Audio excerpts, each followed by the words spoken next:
Good evening. It is Monday, July 20th. It is 7:06 p.m. This meeting is This conference will now be recorded. July 6th, 7:06 p.m. This meeting, Conservation Commission will now convene.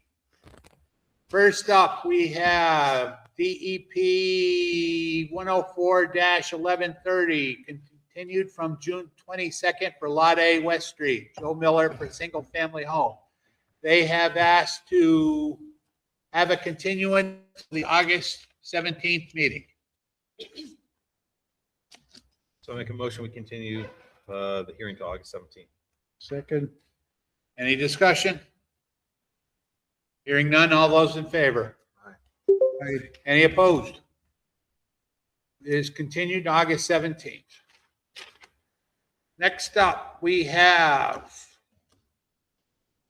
notice of intent for DEP 1132, continued from June 22nd for Lake Drive, Ken Kozlik, for an accessory dwelling unit.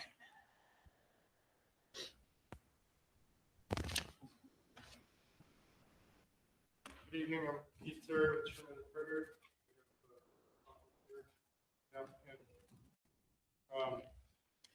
We have presented a new plan to the commission. We have taken the commission's request to move the auxiliary or accessory dwelling unit outside the 50-foot buffer to the wetlands. And so this is the limit of the lake here. This is our 50-foot buffer, and we're proposing the foundation outside the 50-foot buffer into the lake. The only other hardscape that we're doing is a retaining wall. We're replacing the existing retaining wall in the same location, and we're doing a pavers outside the garage space. So that's the only hardscape that's proposed. The project will be the project requires us to increase the infiltration system. So we're adding to the existing, we're going to have to modify the existing subsurface infiltration to manage the new runoff with an additional piece of subsurface infiltration. And that's the proposed project. We did have a profile of the construction previously, so we retained the profile on the second sheet, but the profile shows that the structure begins 50 feet from the animal, and it's very close to where the existing garage is present.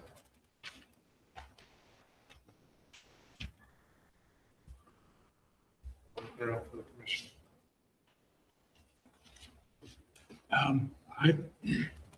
I'm very happy with it.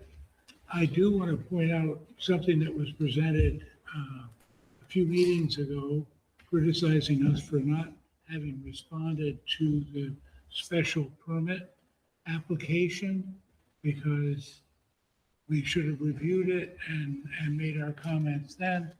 I would like to point out that in that special permit, all structures were out 50 feet, which you were not proposing at the time. And I don't really appreciate being accused of being negligent in our review process. And this does correct that, and I appreciate that, and I'm ready to move forward.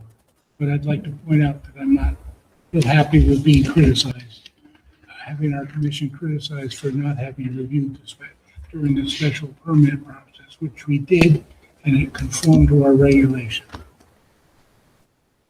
But what you presented before did not, now it does, and I appreciate that. I understand. Anybody else from the commission? Do you have any concerns? Can you just clarify the elevation of the dry well? It says existing. Is it the same in the proposed? So we have That came up from when the butters stopping in. They are present here. I think they may have their own way of expressing their concern about drainage. We have a proposed infiltration drywall down here, and that is the elevations that we're showing on the plan. This is going to be replaced in kind using the same elevations that there presently. This is at a higher elevation than what we're proposing closer to the roadway. It's also larger, right? So It's going to have more capacity. this mimics the size that's there presently in the upper section. This is a full additional. So we're actually multiplying the existing storage by 50%. And then another question that came up was there is erosion controls and presumably some setup for the construction access in Lake Drive, which is a private road. So it's not necessarily our direct concern, but is there going to be any kind of issue with circulation as this house is being redeveloped? So this erosion control shown in Lake Drive Yeah.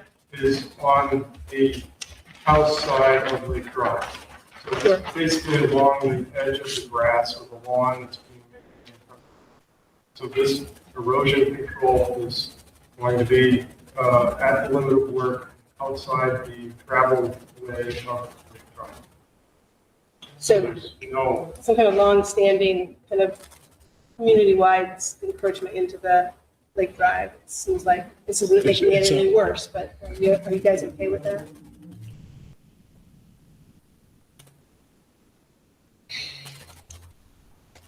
It looks like there's some kind of, there's trees in the road, and there's an already existing driveway in the road, the gravel driveway and the current driveway coming out of the garage, right? yeah, so on our existing conditions, this is the property line here. We have a gravel access up to the existing house. We have a brick paved drive into the garage, and then gravel that comes to the side of the garage. So we're going to maintain this existing gravel out to the drive. And we're going to, we have two garage bays, so we're going to have a wide paver apron for the garage. And the pavers are only going out to the edge of the maintained Lake Drive. These are going to be porous pavement installation. Who owns Lake Drive? I do not know who owns Stanley this. Boucher. Stanley I'm in LaBouche. communication with him. You know, Stanley Boucher. He lives in Beaver. And I'm in communication with him. Well, the grass portion, by putting the sediment erosion control at the edge of the grass, as soon as that's removed, if somebody wants to drive down through their grass, they can do that. The pavers are more of a permanent solution, permanent structure in there. If that were gravel instead of permanent paver, then it wouldn't be obstructing it. Wouldn't be encroaching. I mean, I'm sure you have the right to, we can't give you the permission to work on somebody else's property. Sure. And if that, so you would have to get permission from the property owner to do that. We're not giving you permission. Yeah, but that's outside the scope of our permitting. Why? Where's Yeah, it the, is in the buffer zone. where's the buffer? Into the street, Where's the- out, through the north.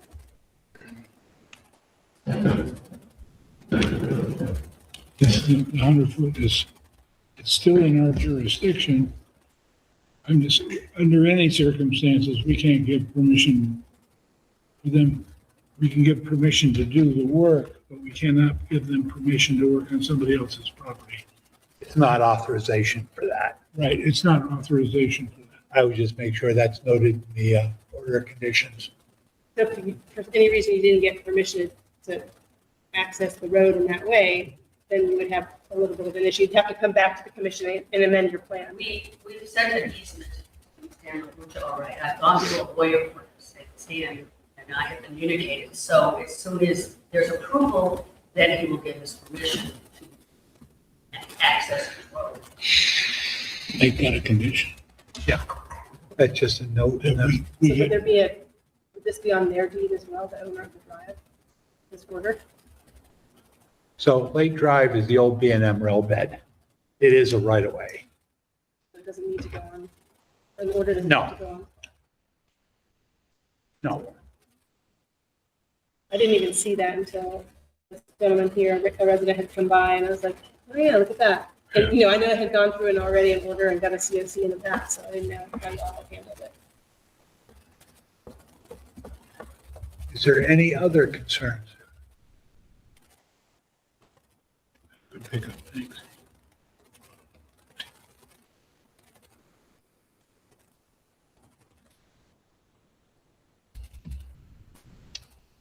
I'm all set. Yeah, just, you all set? I'm good. Okay. I am now going to open it up for public comment. I'd like to say something. Yeah, Okay, Lake Drive, my parents bought this piece of property, if we could have your name and where you live and if, Okay, Mike. and And you could come up to a microphone? So There's a microphone. Okay. Or you can use Please. mine. There we go.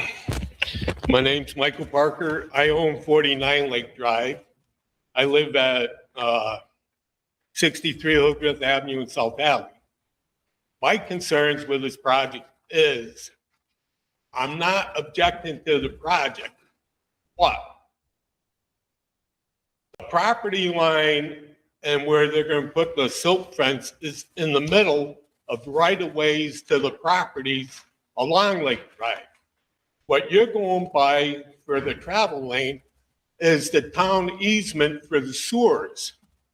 That has nothing to do with the right-of-ways and that. When you did your last project, you dragged all that grade into Lake Drive to impede the access to Lake Drive. If you remove that back to the property line, there wouldn't be an issue with me. So when they put that silt fence up, that's actually going to be in the middle of the old railroad bed, which is also the right-of-ways to the properties on Lake Drive.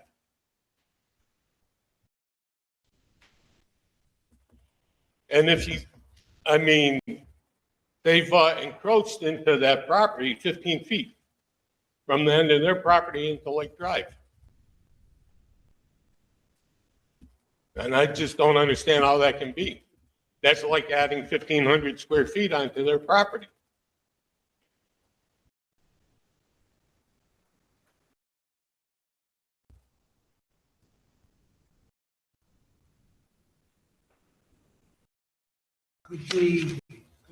Could the sediment erosion barrier be placed on the property line? So we are happy to put the sediment erosion control barrier at the limit of the work and relocate it back to the property line when the work is completed, to make the connection between the property and Lake Drive. Again, as I was saying, this edge here that was surveyed during our survey, this is the edge of what is being utilized as a travel way. Not so. I'm sorry. The vehicles are traveling on Lake Drive, and they have edge of gravel on one side, they have edge of gravel on the other side. You did until you dragged all the stone down into that section that we're complaining about. I mean, you're 15 feet into Lake Drive. So a standard driveway has to stretch into the town right away because there's a grass tree belt to the actual edge of where the vehicles travel. And the intention for this project is to make that connection between our property out to the edge of the travel way with, we're not even modifying this gravel, but we're making a connection from the new garage, which is at the face of the old garage, making a connection from the garage face out to where the actual gravel travel way is in order to do our work. We will discuss with the owner of Lake Drive and potentially pull the pavers back from where we're proposing now. But if we're doing work to make the, remove grass, to put gravel, to put it a durable surface for vehicles to travel on, we need to put our erosion controls around the limit of our work. So we will, when we are working in that area, we will put our erosion controls out as soon as we're finished and we have it stable and there's no potential for erosion. We will remove the erosion controls from that location and move it back to the property. That still doesn't address my concern, as I have a deeded right away on that property. And that work there is going to go into my deeded right away. What you're looking at, the travel lane, is the town easement for the sewer connection. That's not the travel way. That's the town easement for the sewer connection. That's the section that the town maintains, but that's not the travel way that's been for 60 years. May I reply? So this line here, sir, that was surveyed in our field. We physically went to the property. We did a survey. We located the difference between vegetation and where the vehicles are traveling. And we located on the opposite side where the vegetation and vehicles are traveling.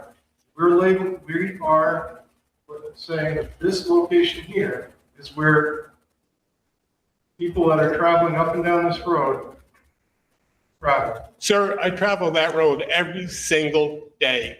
Not so. And you're talking vegetation. If you weed whack the vegetation, that wouldn't be there. You let that grow into the roadway.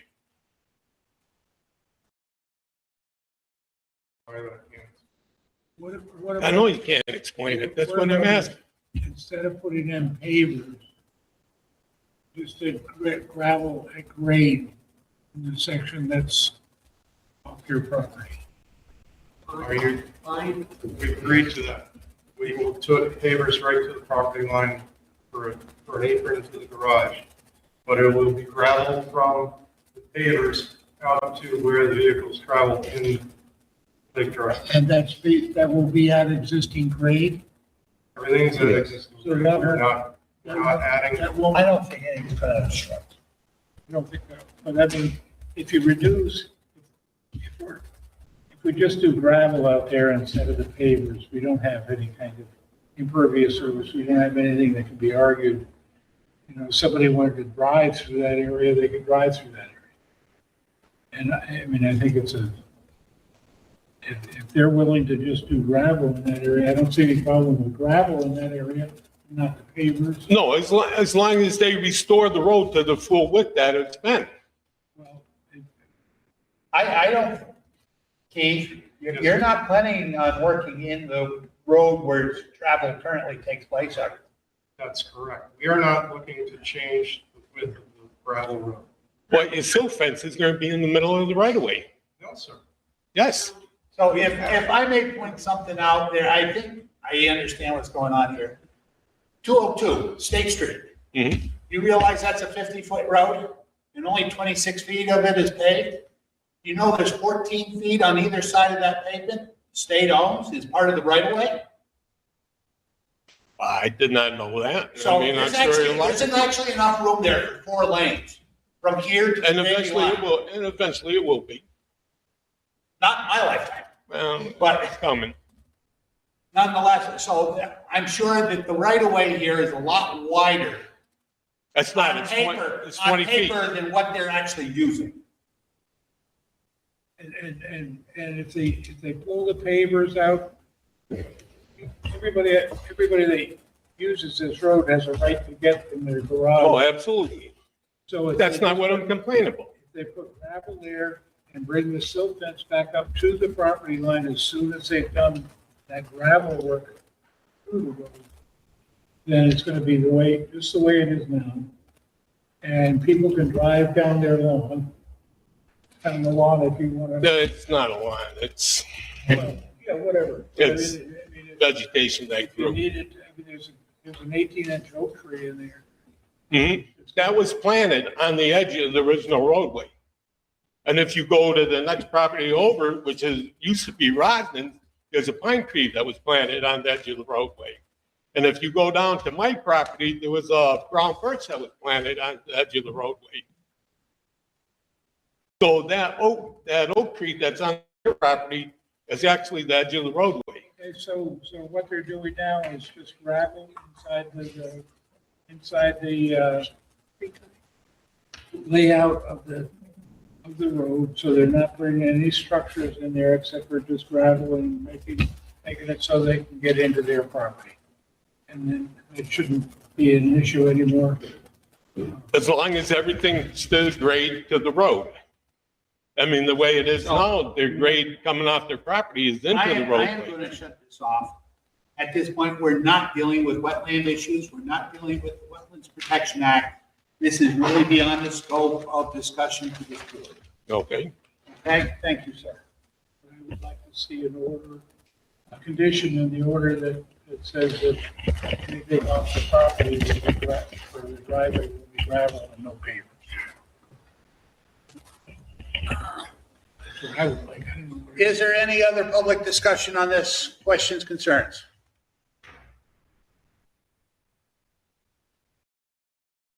Hearing none. Wishes of the board. I move we issue an order of conditions allowing the project as redesigned. Second. Any discussion on the motion? Hearing none. All those in favor? Aye. Any opposed? Passes unanimously. Gentlemen, for your time, appreciate it.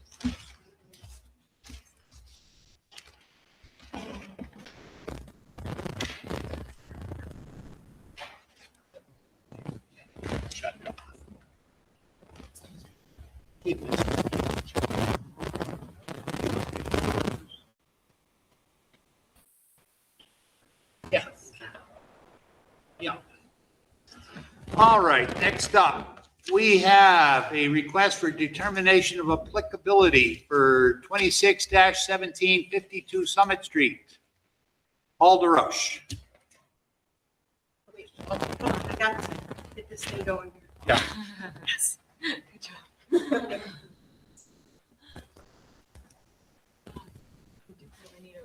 Hi, Neil Jackson, J&P Engineering Services. I'm here representing Paul and Carol DeRoche for repair of a failed septic system at 52 Summit Street.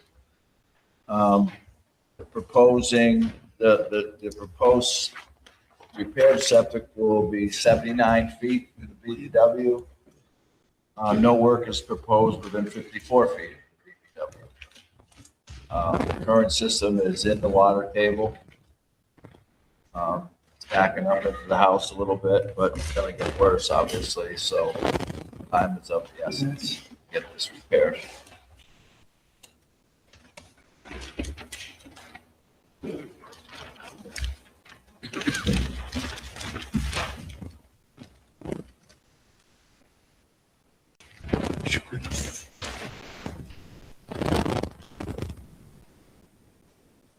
This is behind the house or in front of it? Behind the house.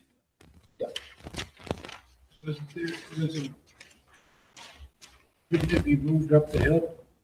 Away from the, Well, it's 115 feet from the well now, and it kind of grades up pretty steep if you get towards the house more. I'm sorry, what was that? The grade kind of gets steeper towards the house, so we kind of found a level spot. So it's 115 from the leach field Right. down. Yep.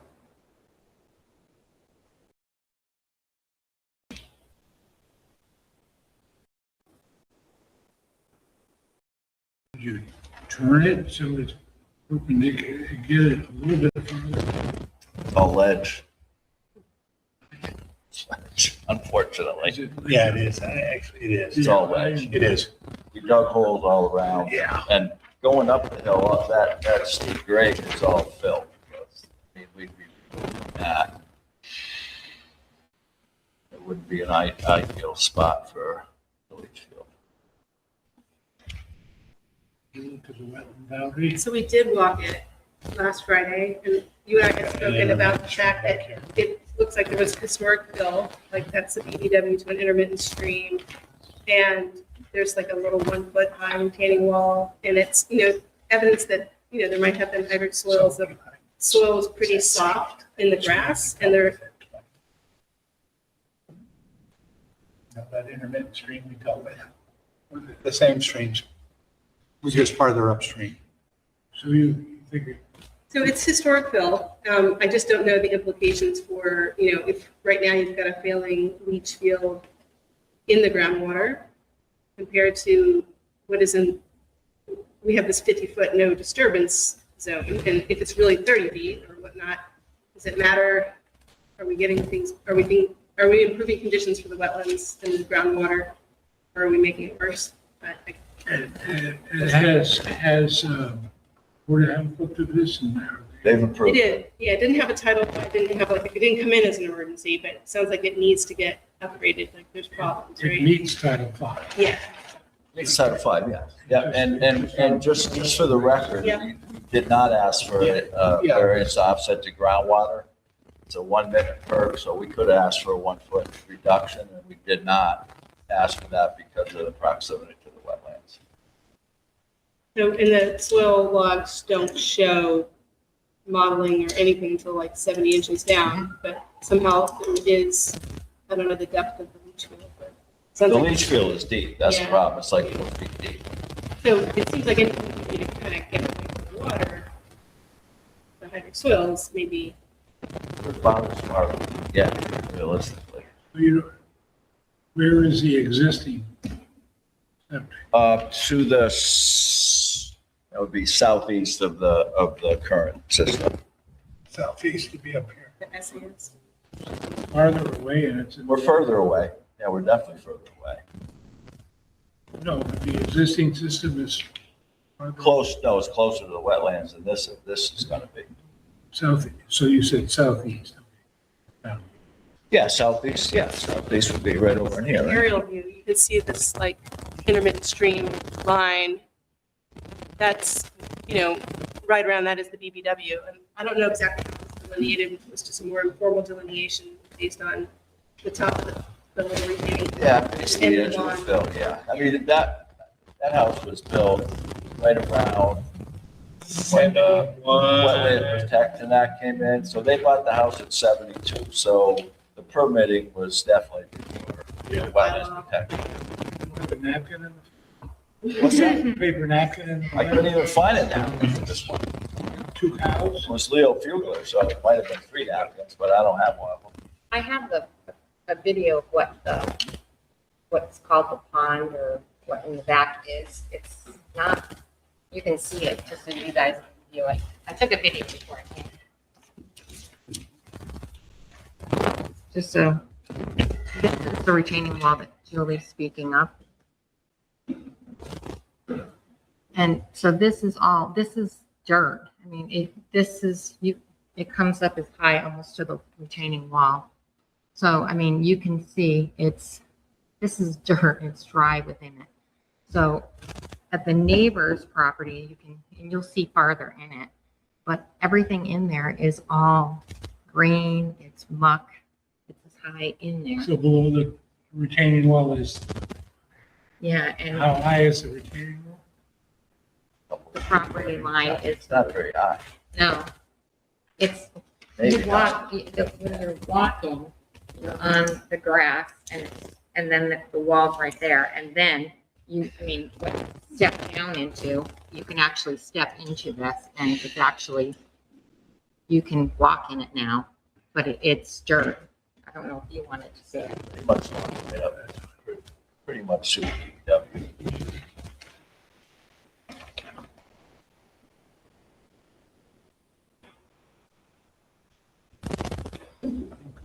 I'm good. Yeah.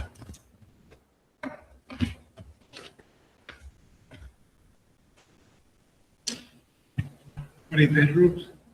Great.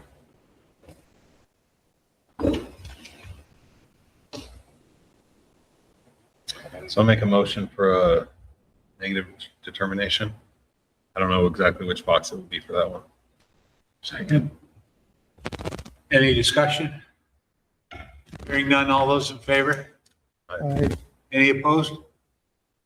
Motion carries unanimously. I think there's a signature page. Oh, is it? Yeah. Okay, thank you very much. Appreciate it.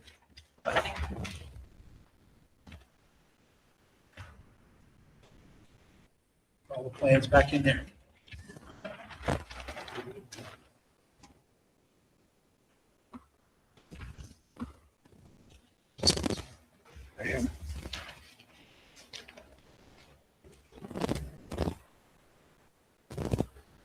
Okay.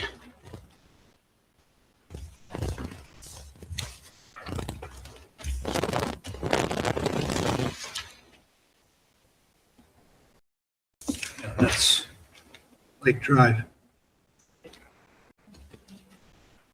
Numbers on it. In case it gets. Okay, next up, we have a request for determination of applicability for 26-18, 121 Gulf Road, Lauren Walker, converting a deck to enclosed mudroom entryway.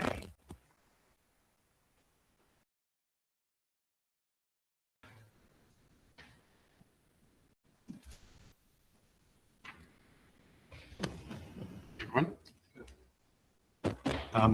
Bring a large format presentation, but I'm happy to say a few words about the project, as is the application that we put forward. Taking the existing deck and turning it into a mudroom in the current footprint of the structure. And the resulting conditions would actually be farther away from the brook than they currently are. And all of the properties within the 50-foot buffer zone, the entire structure has been since 1947 in that location. So everything I do is within the buffer zone. Do we pass any of these around? I mean, sure, I sent everything I have is in the packet, so I didn't bring any more copies. So you all received an electronic copy, but I'll just circulate. Yay. Photos, plans. I did a site visit. I don't have any issues. You're putting a new foundation in for the. Just sonotubes. I'm replacing the old, there's sonotubes holding up the deck, but they're very, very old to be replaced.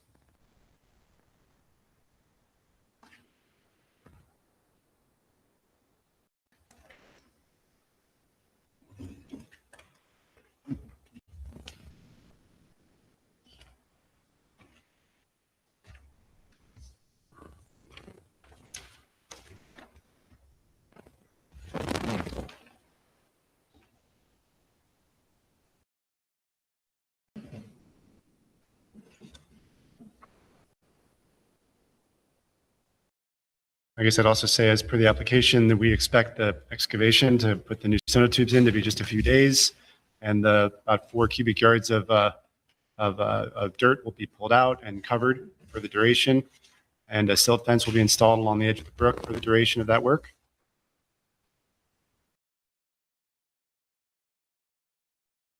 I think you show a stockpile location on your plan. Yeah, the point farthest away What's from on it? What's there now? a deck. No, I mean, I only care about what's below grade. Right. Yeah. There are currently sonotubes there now, but So they you need more, or you just can't build on the one you got? can't build on the ones we have. There'll actually be less. There'll be less sonotubes when we're done Less? than there are now.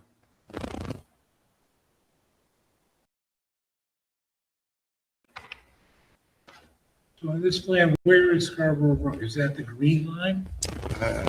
It's like right there. It's just on the other side of the driveway. If you see that picture, yeah, the green line. I think you're looking at this one, sir. Yeah, that's the green. The green line is the brook. So Yeah. this is on the right going up the hill, and it's before North Street. Correct. Yeah. Yeah, no, I'm just telling them. Oh, yeah. I know the area. Yeah, this is before North Street. It's on the right.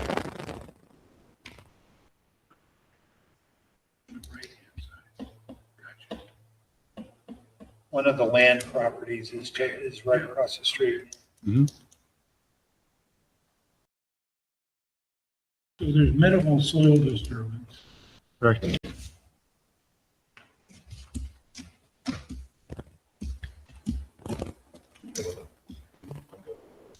I'm good. Anybody here from the audience for this? Wishes? I move we issue an RDA, a negative determination on that when the project proceeds as designed. Second. Any discussion on the motion? Hearing none, all those in favor? Aye. Any opposed? Passes unanimously. Good. Thank you so much. Thank you.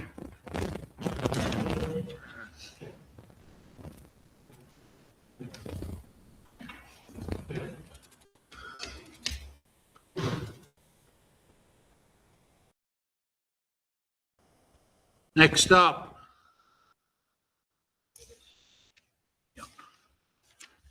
is 321 Mill Valley Road, notice of intent for DEP 104-1135 Springfield Water and Sewer.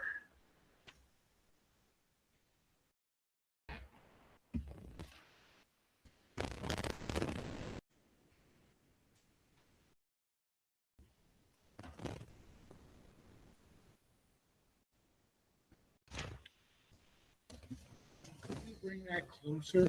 Yes, I actually have a copy for each of you, but I will bring it closer as well. Good.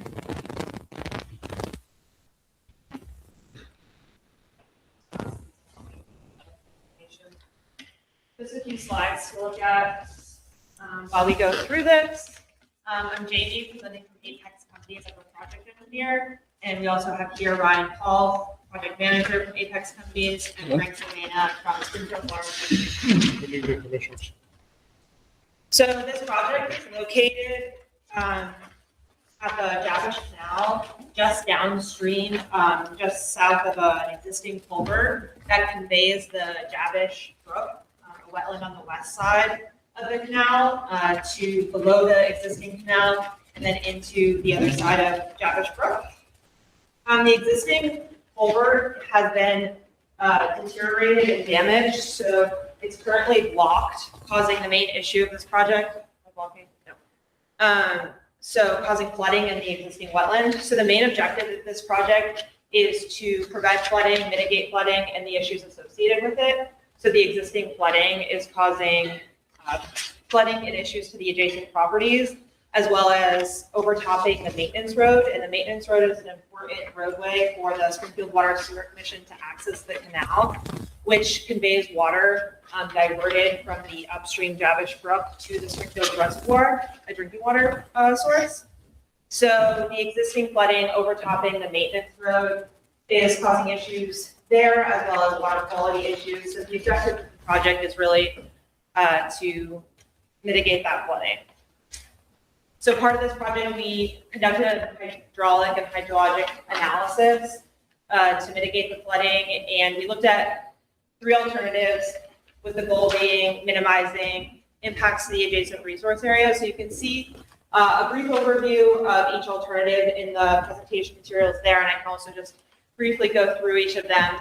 But alternative 1 is really to replace the existing 18-inch CMP culvert that has collapsed. And this alternative was evaluated and modeled, but found to be infeasible due to the high costs associated with it, as well as the larger impacts associated with needing to replace the 90-foot long culvert that's there. This would have impacts to the resource areas, the wetlands on both sides, and also the canal, which is an important resource area for the Springfield Water Sewer Commission. Alternative 2 is the proposed alternative, which is 2 24-inch RCP pipes below the maintenance road into the canal. This alternative is preferred because it has the least impacts to the surrounding resource areas. It's also a lot easier to construct, as well as less costly for the commission. And then alternative 3 is really just a combination of both of these. While it also helps prevent the flooding, they all, like all 3 of them do, it's the most costly and would result in the most disturbance. How was the 224 inch? Yep. How was the installation different than? It would just be open cut just to the maintenance road, so that would all be restored and the maintenance road would be restored. So it's just less, it's shorter, it's 20 feet long of the open cut versus the 90-foot length. That would need either, that would be more expensive in a lot of ways. You need to either open cut across the canal and the whole span of the 90-foot, or do horizontal directional drilling, which is expensive. So mainly just enough, it's shorter. So if you put the cost in here, in your application? Yep, yeah, the costs are included in the alternatives analysis that was submitted. I also have present day costs with me today of how they compare, and I can pass that around. But yes, the costs were included in our alternatives. Well, I like number 3.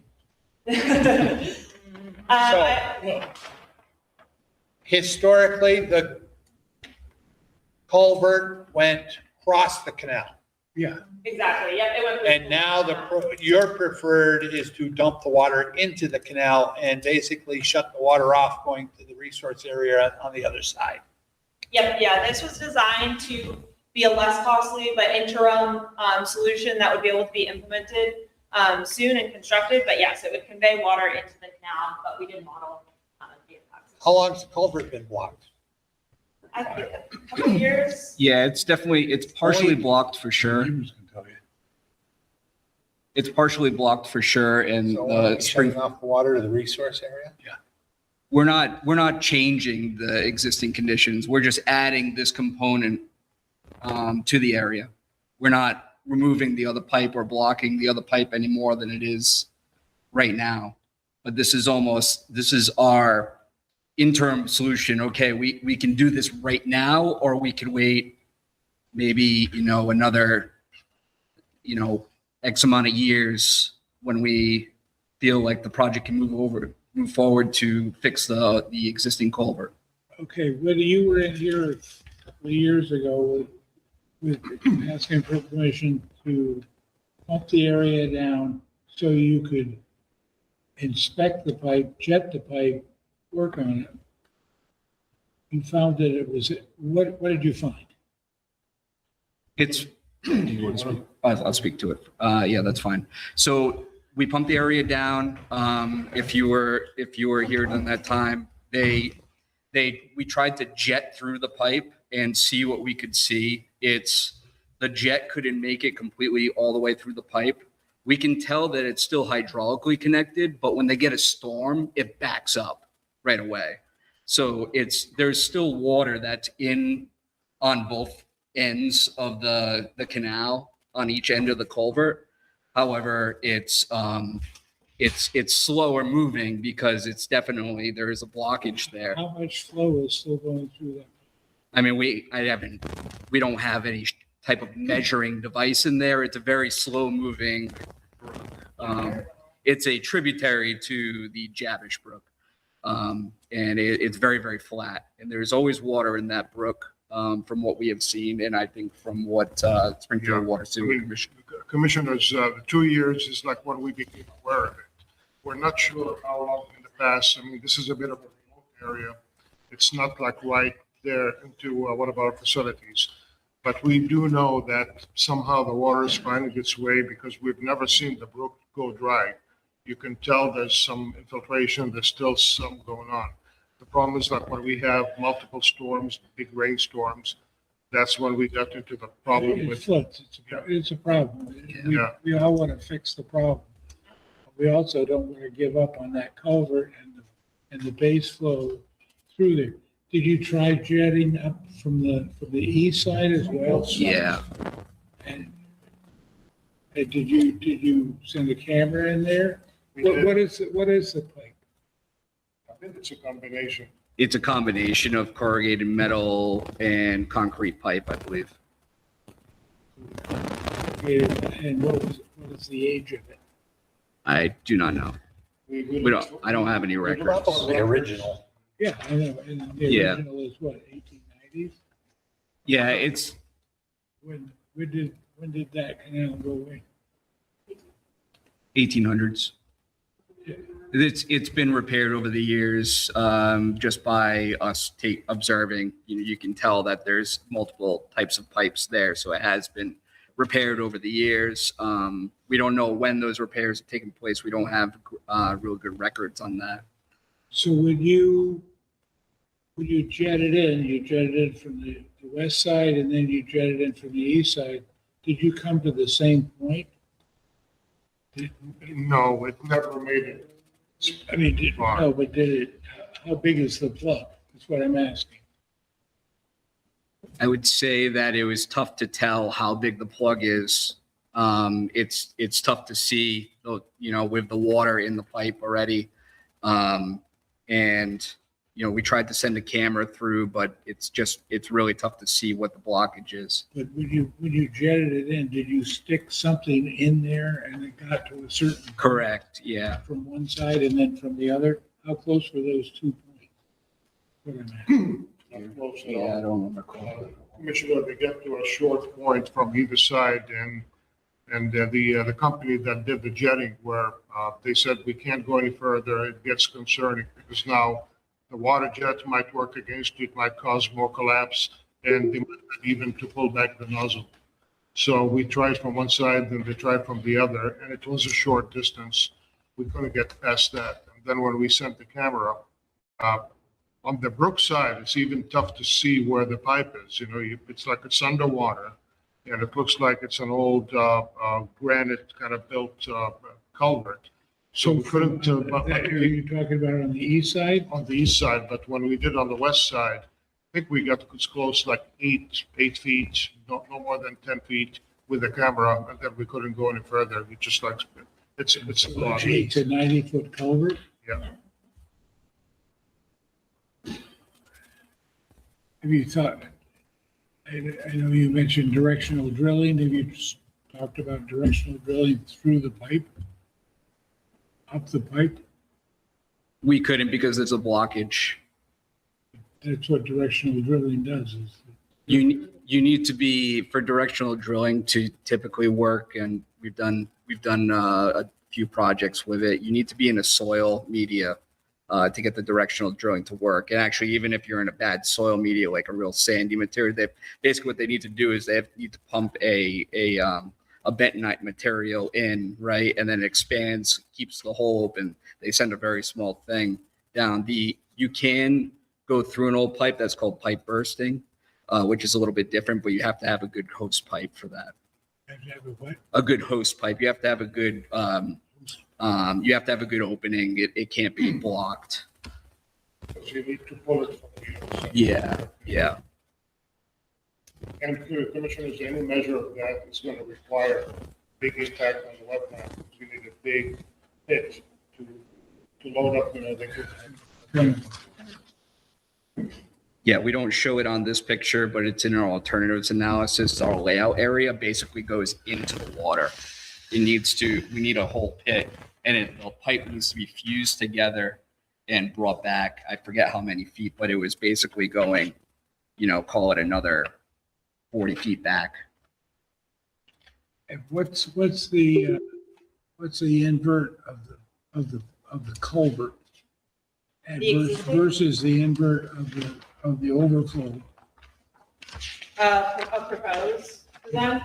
I know the invert of the existing culvert. Yep.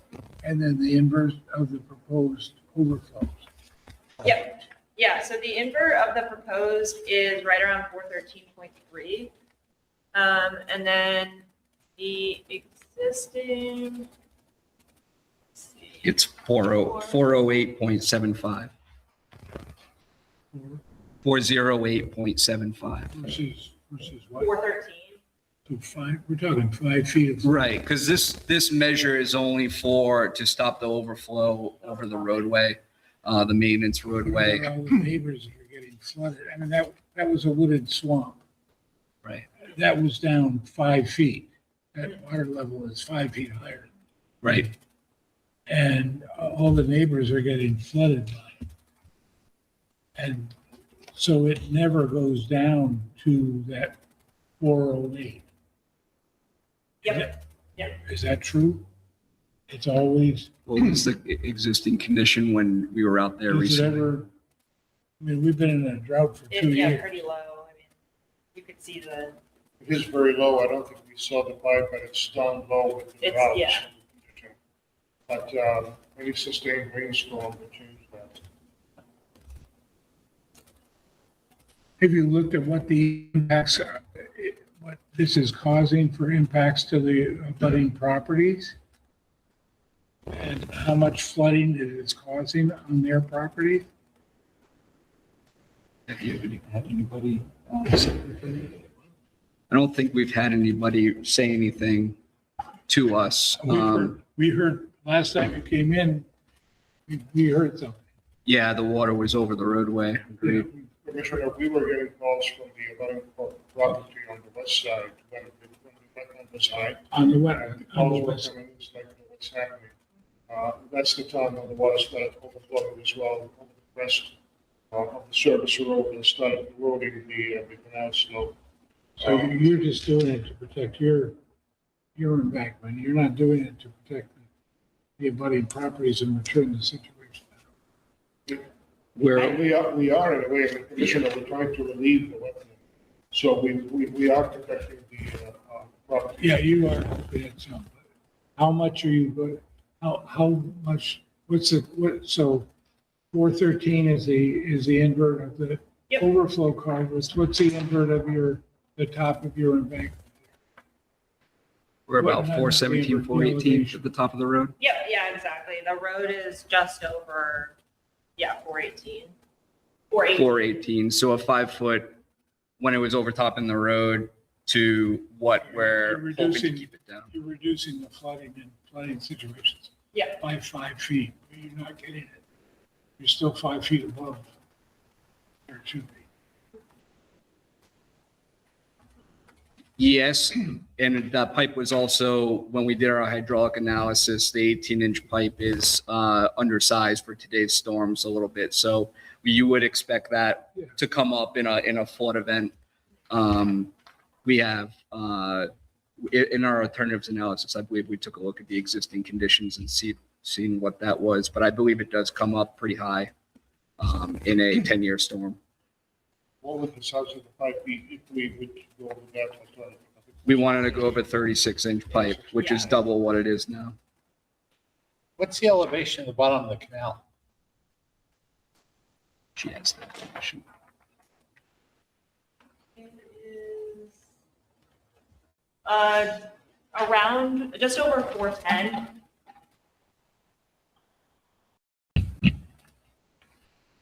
So the pipe, the current pipe is currently buried the whole way through, or is it showing a little bit on the, The existing pipe It is on by the canal. Yep. okay, okay. And we're not sure about, we're not sure about the slope, so, you know, we can speculate how lower it is below the bottom of the canal. Sounds like if your invert is at 413 and the bottom's 410, The invert's so it can't be deep. The upstream one is, 408. Oh, I thought the downstream was 408. No, 413. And that's the overflow. The overflow, the rim will be at like 417. No, what are the current The- elevations on the current pipe? 408. 408. On the west side, what about the east side? Downstream, do you have the downstream invert? Okay, so You might have to look it up on your plan. Do you have that shown? Do you have a copy of the plan set? I do, it's not shown on this one. Do you have a copy of the 11x17? I'll look it up. I mean, if they gain 5 feet, they're that much ahead of the game in the short term. This is only another temporary project. Yeah, what is if it's a temp, like, what is the lifespan of this practice? Like, what does it buy you? Ryan. This is a permanent structure, you know, this is. Oh, this is permanent. I thought they said this was until you could Like get a funding to go stopgap. back to This doing is a it right. correct. It's a stopgap solution until we can figure out what to do with the culvert, the existing culvert to keep the stream going. But it's a hard structure. It's a concrete structure. It's going to be permanently there. That almost goes into our alternative 3 design where we're proposing to keep this and eventually do the culvert over at some point when we can figure out how to accomplish that, right? I mean, as we keep it. I think we have to commit this Springfield Water Sewer approach is, you know, this it's a promising solution to mitigate all the problems we're facing. And then we'll see how it operates, we'll keep assessing. Commissioner, in all honesty, I mean, that other project is going to be a very costly project. It's going to require planning, budgeting, and the question would be like, you know, at what time we are going to need to replace those 5 areas. And I cannot think of a date sitting here today, but it's going to be a work in progress. We're going to see how this mitigation is going to work. We believe it's going to work very well.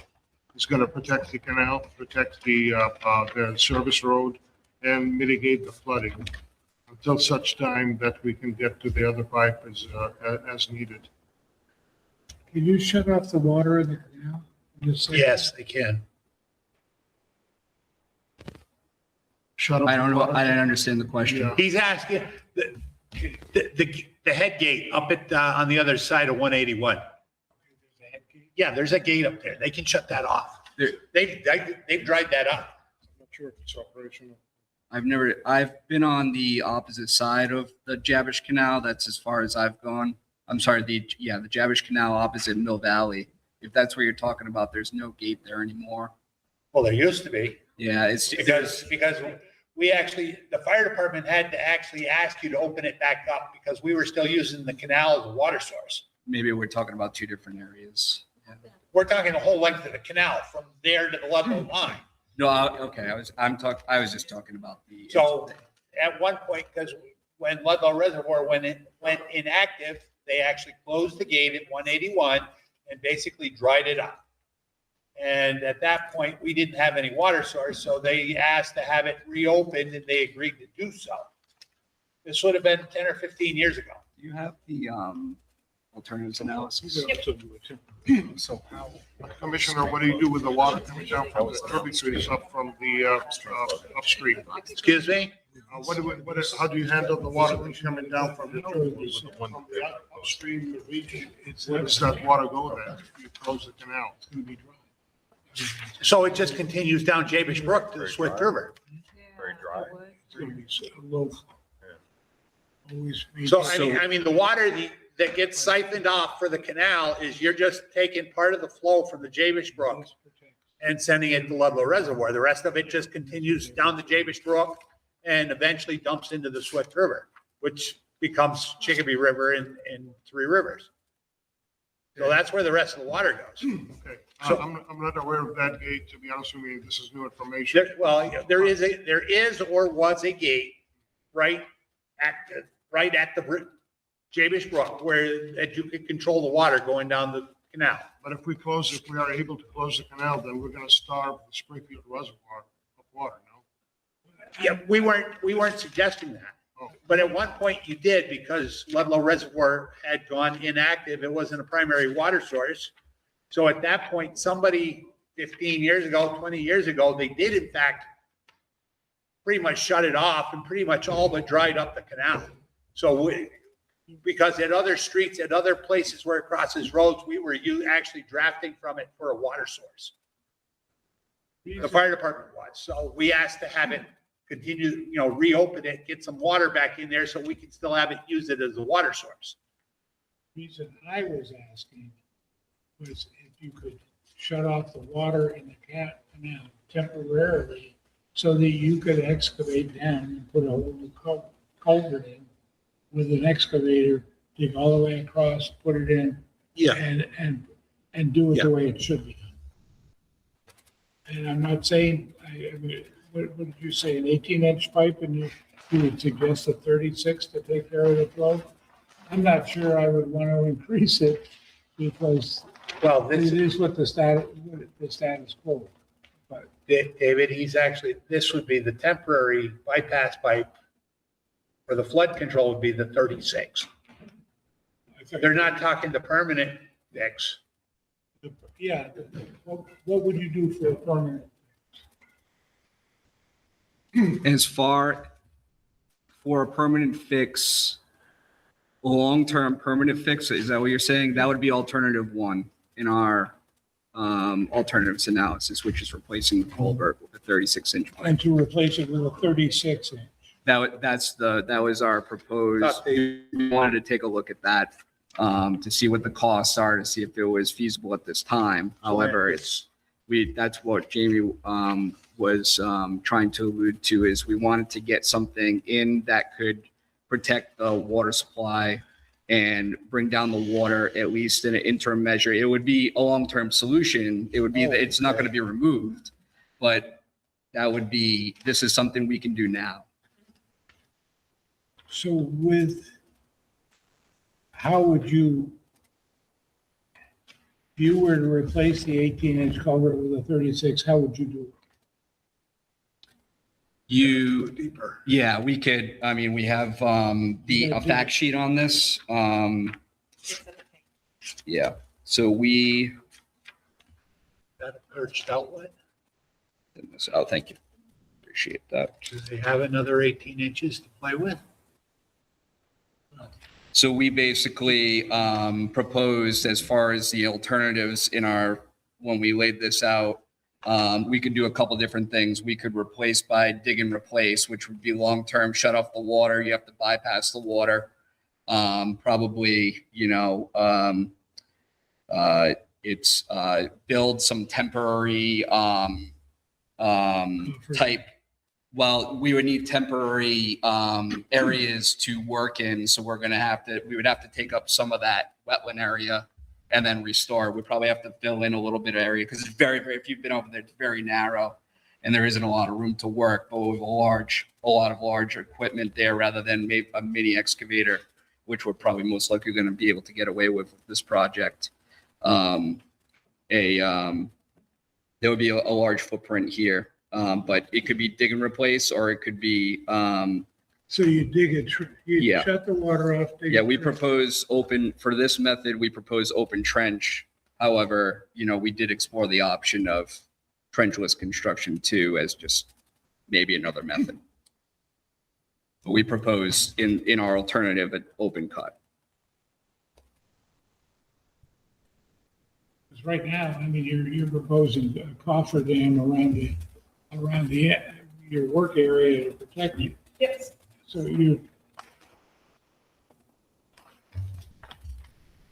But that will just be temporary. yeah, but I mean, that's the same thing we're talking about if you were doing a temporary coffer dam around the outlet pipe culvert to replace it for reconstruction.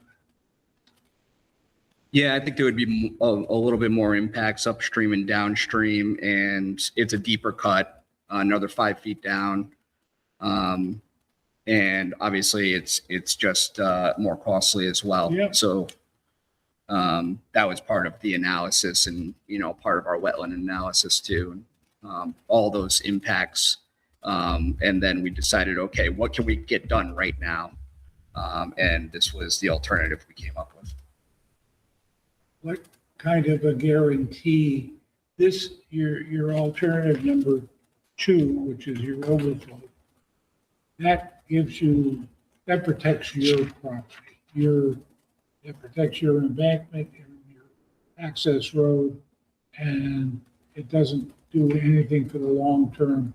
What kind of a guarantee do we have that you're still going to proceed with a long-term plan of replacing the existing culvert?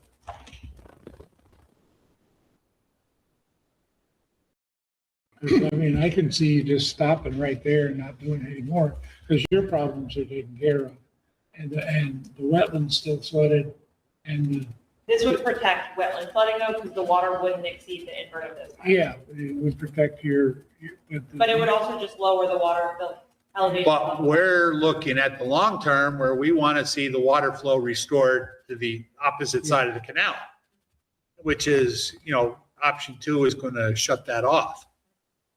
And, that's fine for the short term, but, once you get that done, there's nothing to motivate you to finish the project. I see your design. I understand exactly your methodology. I don't have any problem with that for an emergency situation. But I want to see that flow across through that culvert restored. So what I'm hearing is that you probably wouldn't approve this project without some kind of guarantee. Otherwise, Well, we some would just sort of let it, commitment. we would just let it flood. That's me.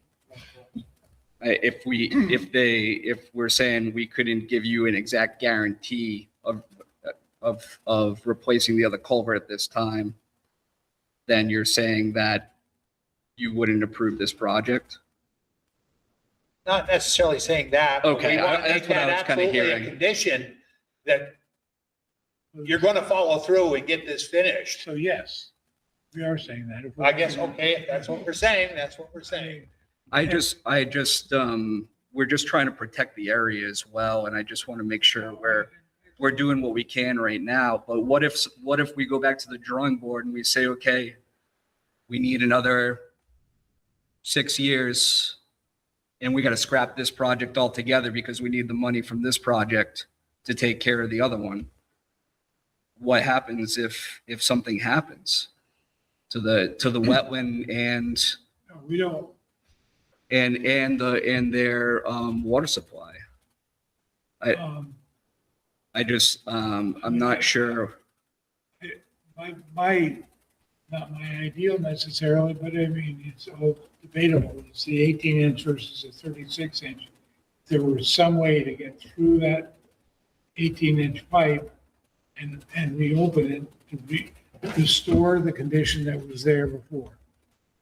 And I know I'll get arguments about stream channel crossings but to at least get the flow back to the brook on the east side and get the water level, the base water level in that wetland down to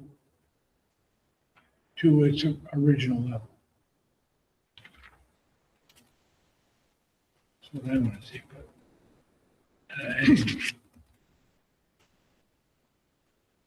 Commissioners, if I may say, there's always like when we do alternative analysis, we have this always one thing that says no action. If this thing is delayed, we haven't seen it occur that frequently since the last episode of the flooding. But if without this project, which we believe it will mitigate all pains that we're worried about now, without it, and the wetland is going to rise up with heavy rains, and it's still going to spill in the canal, kind of the same thing, but it's going to cause damages while it does that.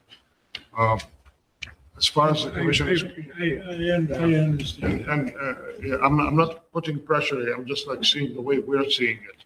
And for the other project, replacement of the pipe, I mean, I'll say it loud, as an engineer, when we first went to look at it, that was my first intuition. We got to replace this pipe.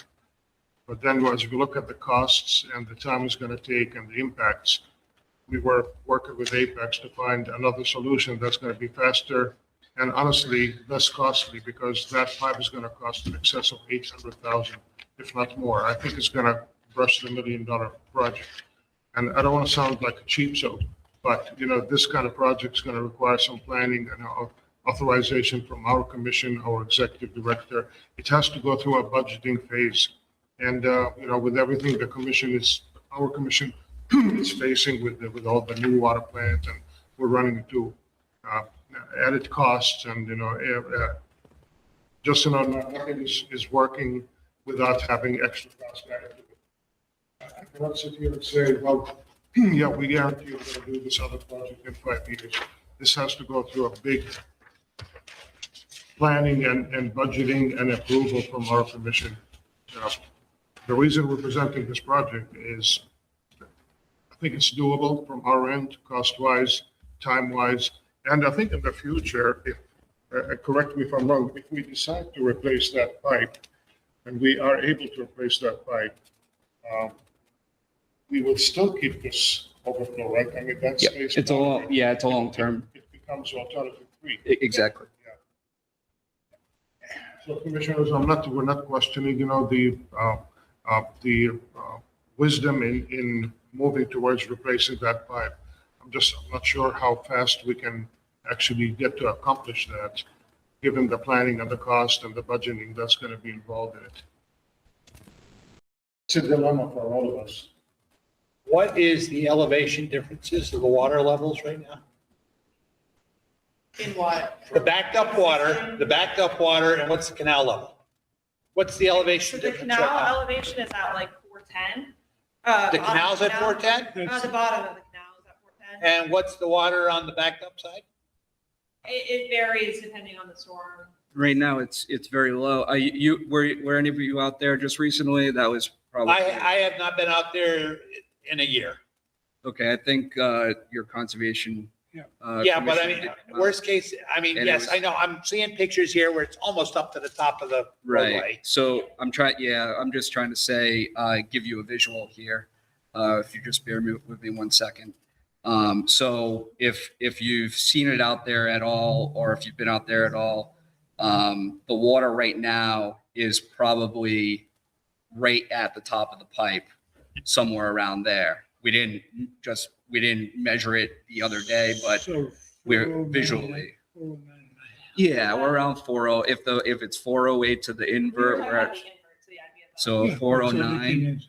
And the Jabish Canal really stays about the same elevation because it's Right. more controlled. Yeah, this invert is actually, I misspoke, it's like 8.75. Yeah, but The Yeah, water that's- levels, Jamie. The water levels. No, I know, but he was talking about the bottom of the pipe. It's actually, yeah, but I'm asking about the top surface right now, top surface of the canal and the top surface of the backed up water. Where is it at? That will be the crest to the service road, right, at the highest, when the water. The highest. yeah, it's not that high now, but. But during the It storm. does get when up we have the and go. overflow- So what I'm getting at is a real quick and dirty solution is you could set up a siphon right now. And you could start relieving water today. Yeah, We would emergency work need- was done in and then a 2024. Well, I know you were pumping, but Yeah, Wouldn't this- we, I'm sorry, wouldn't we need a notice of intent, which is basically what we're trying to do right now? Is that is, instead of doing a siphon or something very, very, very temporary? This that is- is very temporary, but I mean, I'm looking at water here that's basically up to the edge of the roadway. I mean, Right. you could start dumping that water almost immediately right into the canal now, and you wouldn't even have to excavate. Yeah, these were just showing during flooding conditions, though. It's not like that right now, so if you're. That's why I'm asking, what's the elevation difference? Yeah, it varies by several feet. Because you're asking between flooding conditions and now, it's several feet different, but now that it's not flooding is when we can, come to you guys with a longer. Right, solution. well, longer term, yeah, but I mean, ultimately, we want that cross-canal connection restored ultimately. Commissioner, if I may ask, when you mentioned siphoning, and I remember we did look at that, you're talking about carrying the water from the wetland across both service roads? No, because right now, your bypass right now is dumping the water directly into the canal, which you got enough elevation difference that you could do it that way. I'd like to have it go all the way across. the- I do too, but ultimately, I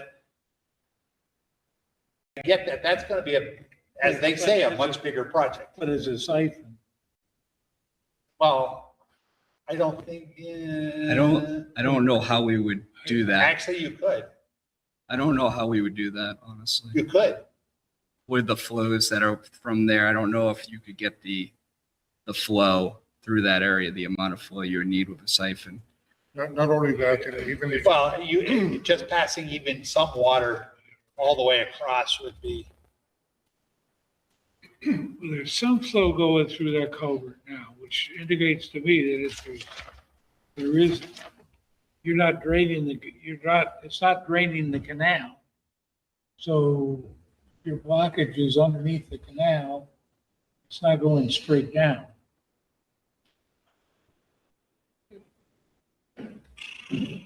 I guess we're not saying that a culvert, replacing the culvert isn't a solution. It's just, we're just trying to get to a solution that can be done like this year. And we appreciate that. Yeah, yeah. I think it is something that does alleviate the situation. You really want that, the swamp water going right into your reservoir? Yeah, we've tested the water qualities and we put it's in the alternatives analysis if you want to look. But we've tested both the canal water quality and the wetland water quality, and there's really no discernible difference in terms of a typical water quality that you would have going to a reservoir. Because you don't control that watershed. I mean, nobody has to meet Title V requirements for tributary to a water supply. That's true. I mean, I guess we're also getting the water from upstream of that area, and there's areas that are not controlled as you get to a certain You own point. you own a lot of land in Belcher. I don't want anything. No. Commission does. Going all the way back up to Knight's Pond. Yeah, understandable. After his family. Commissioners, if I may, I also want to just highlight one of the thoughts when you mentioned the siphon. You know, with the siphon, you still need a pump to kind of motivate the water to go over. And with this design, it's still, you know, the water discharge is, the energy is dissipated. It's well controlled. With the siphon, it's going to block the access road, and it's also going to probably create some erosion in the canal bottom or whatever it hits. It wouldn't have to, but that's, I mean, you know, with an hour's work with a shovel, you could get, you know, if you put a 4 or 5 inch pipe, you could be relatively simple. You could do it in a day by hand. But I mean, I was looking for a super expedient, short-term, very inexpensive, let's move some water. But I don't think it would be reliable for a long time, at least. No, it wouldn't. Oh, it. You know, one of the tenets of this project is we're not just a quick fix. It'd be a fix that's going to stop all the concern and protect the canal. So we're not chasing after another problem. You know, this project is not kicking the can down the road. It is based on the design of the hydraulics. It looks promising that it's going to heal all wounds that we're going through right now. And I said it out loudly, as an engineer, it is my preference that we replace the whole pipe, you know, as it is. As an engineer, I would say that. But again, we have more hurdles in doing so. And right now, if we don't do anything and we go through the other problem from before, we're gonna, you know, it's still gonna happen. Water's gonna get to the canal, but not without causing some problems.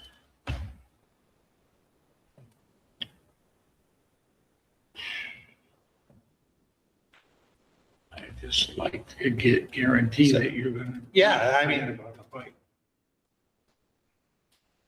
can you come back to us with a commitment that 5 years, 10 years, whatever, that, you know, you'll come back and finish the job?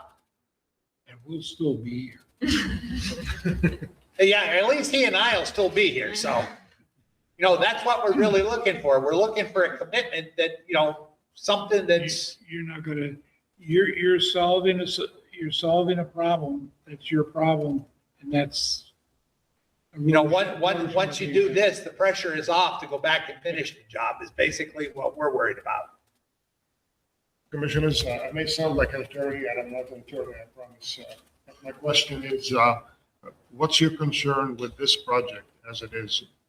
That's fine, but we want, like you said, we want the pipe replaced. And I We understand want that. that. We want that flow to the other side of the canal restored.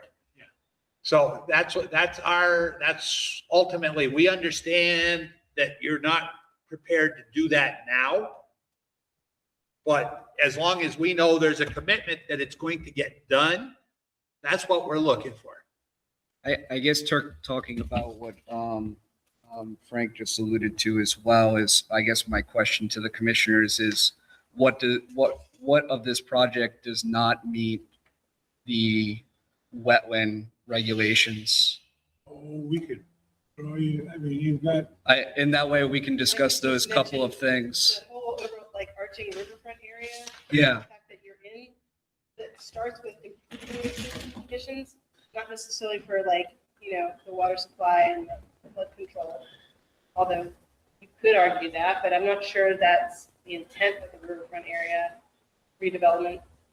The idea is to improve existing conditions for the river in the riparian corridor, so the wildlife habitat and the stream base flow that's supporting all that riparian habitat that's on the east side of the stream. That would be like a piece that would stick with me, imagining writing an order of conditions. Like, how do we find that actually improves? Well, I would say it includes the flooding control and the land subject to flooding. And I would say that's an improvement over today's conditions. Yeah. but in terms of the downstream, that stream to the east is not getting the flow that it should be getting. Yeah, but well, I guess what I'm trying to say is we're treating this as a separate project so we can get this piece of it done first. So we're trying to meet the wetland resource regulations for this project. And I could be wrong. I mean, Julie, you're definitely more of an expert than I am on it, but that's what we were thinking in terms of we are trying to improve the area rather than having a washout of the roadway. I think you provided something, a follow-up. We did. Packet that Yeah. that was passed like it was today. Some of that information didn't get to the commissioner, so maybe you've got more narrative about how this is meeting. The riverfront area, we tackled the riverfront area because we had to add that Maybe back that in. should get presented. I don't know if you all have been exposed to that, right? Yep, yeah, we didn't even really totally get. Yeah, we were, all it's part of our the- presentation. all of the- It is part of it, but yeah. The project results in minor impacts to the vegetated wetland land underwater. It's within your local buffer zones as well as riverfront area to the Jabish Brook.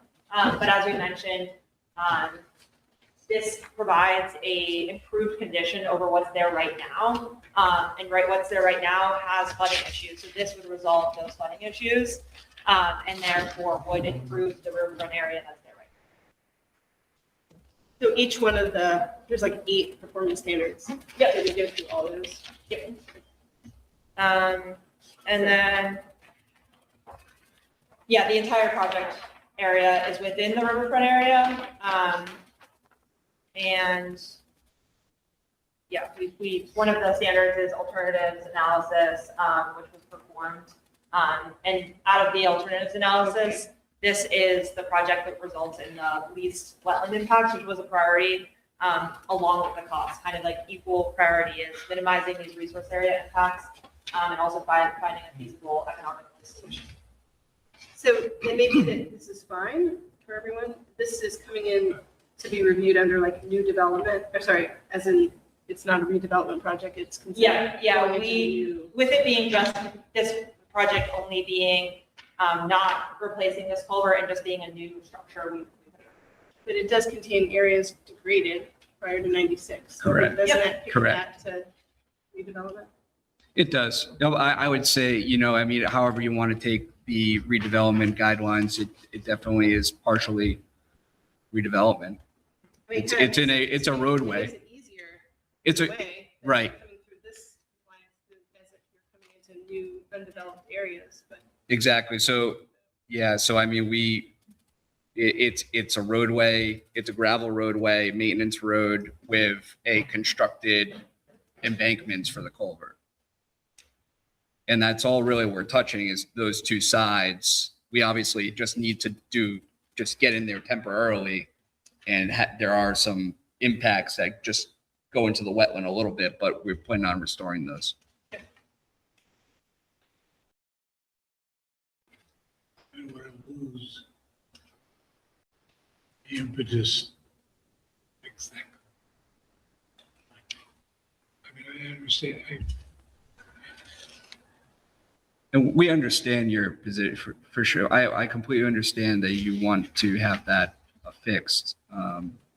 But I'm definitely not in a position to make Can I ask you, are you familiar with the MGP Culvert grant project? Yes, we go That's after those types of grants. Yeah, this one could be actually a DER type culvert grant. No guarantees that we ever get these types of grants, but we've gone after these and we're very familiar with these types of things. So it's a possibility in the future that we can look at these with the commission to see, what they would like to do, if they would like to go after these. The MVP one, yeah, I guess the DER one might be a good fit because it is off a cold water fishery, I believe. So it might be something that fits their category, at least, of trying to open up these They paths. want this aquatic connectivity. Yes, they do. That's why they wanna, and there's a lot of money out there. Yeah. Theoretically. Yeah. And there's a lot of culverts. I mean, I would love to see like an expression of intent or something like that, right? To collaborate in the long term to go after these funding opportunities, right? Because I think it is a really potentially a good project. And I think it leaves the door open the next time that there's a funding round or something like that, we could reach out to you guys and say, hey, we'd love to work with you and do an application for this kind of project and stuff. I think that would help address some of my concerns and stuff that there's going to be no carrot left to go back and really fix this thing for good. So we have a chance to bring in, $500,000 or something like that grant funding. So Yeah, DER, you could get somewhere. DER is not as much MVP. You got a good amount of money in that pot. So it depends. what would be your preferred time of year to do the work? Summer is always the best time to do it when the water is the Will this lowest. be a 27 project then, or is this something you're looking to get done by end of calendar year? Funding that we're talking next year or this year? I think we're talking to finishing the design this year. And then I have to put it in the budget request we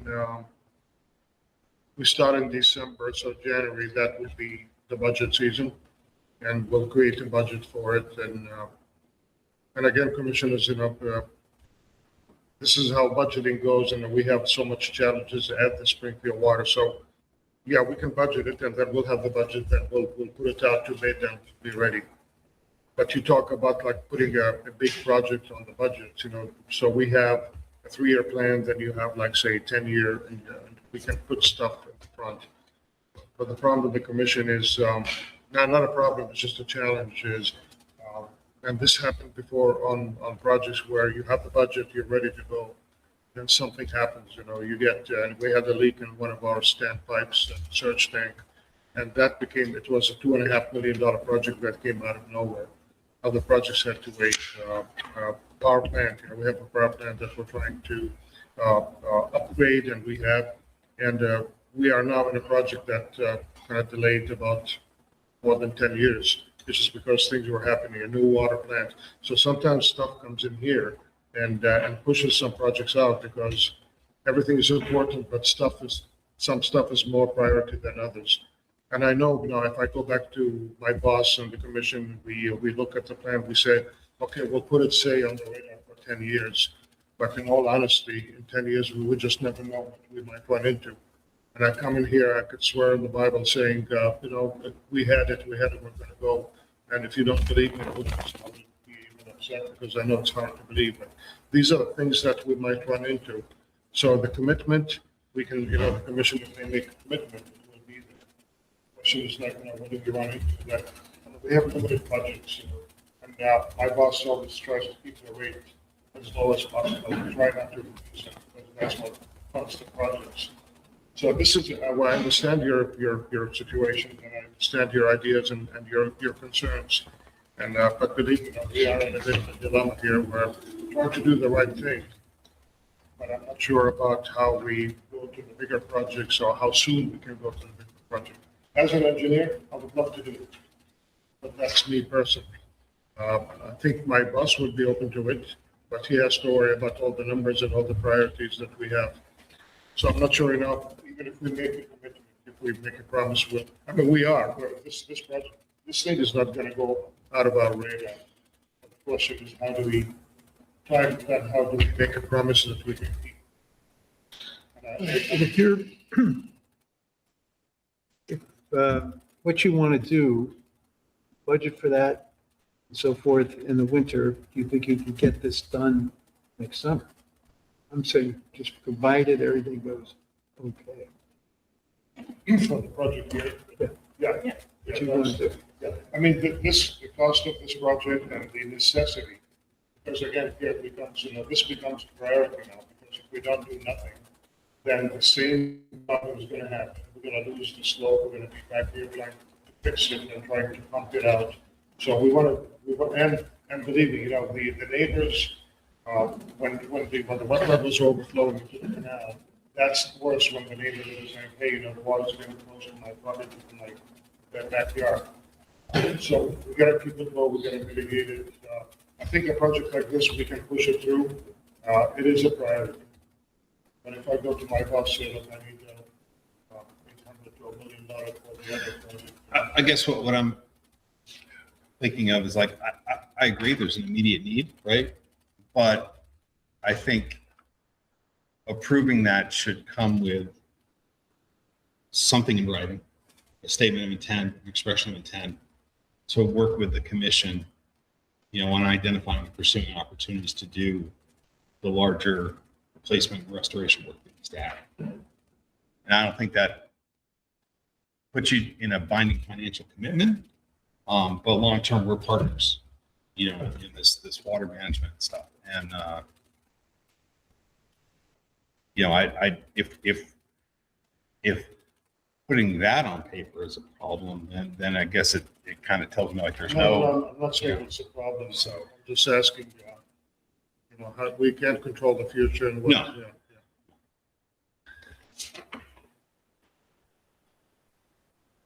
So you should be able to go back to the board, the commission, whatever your body is.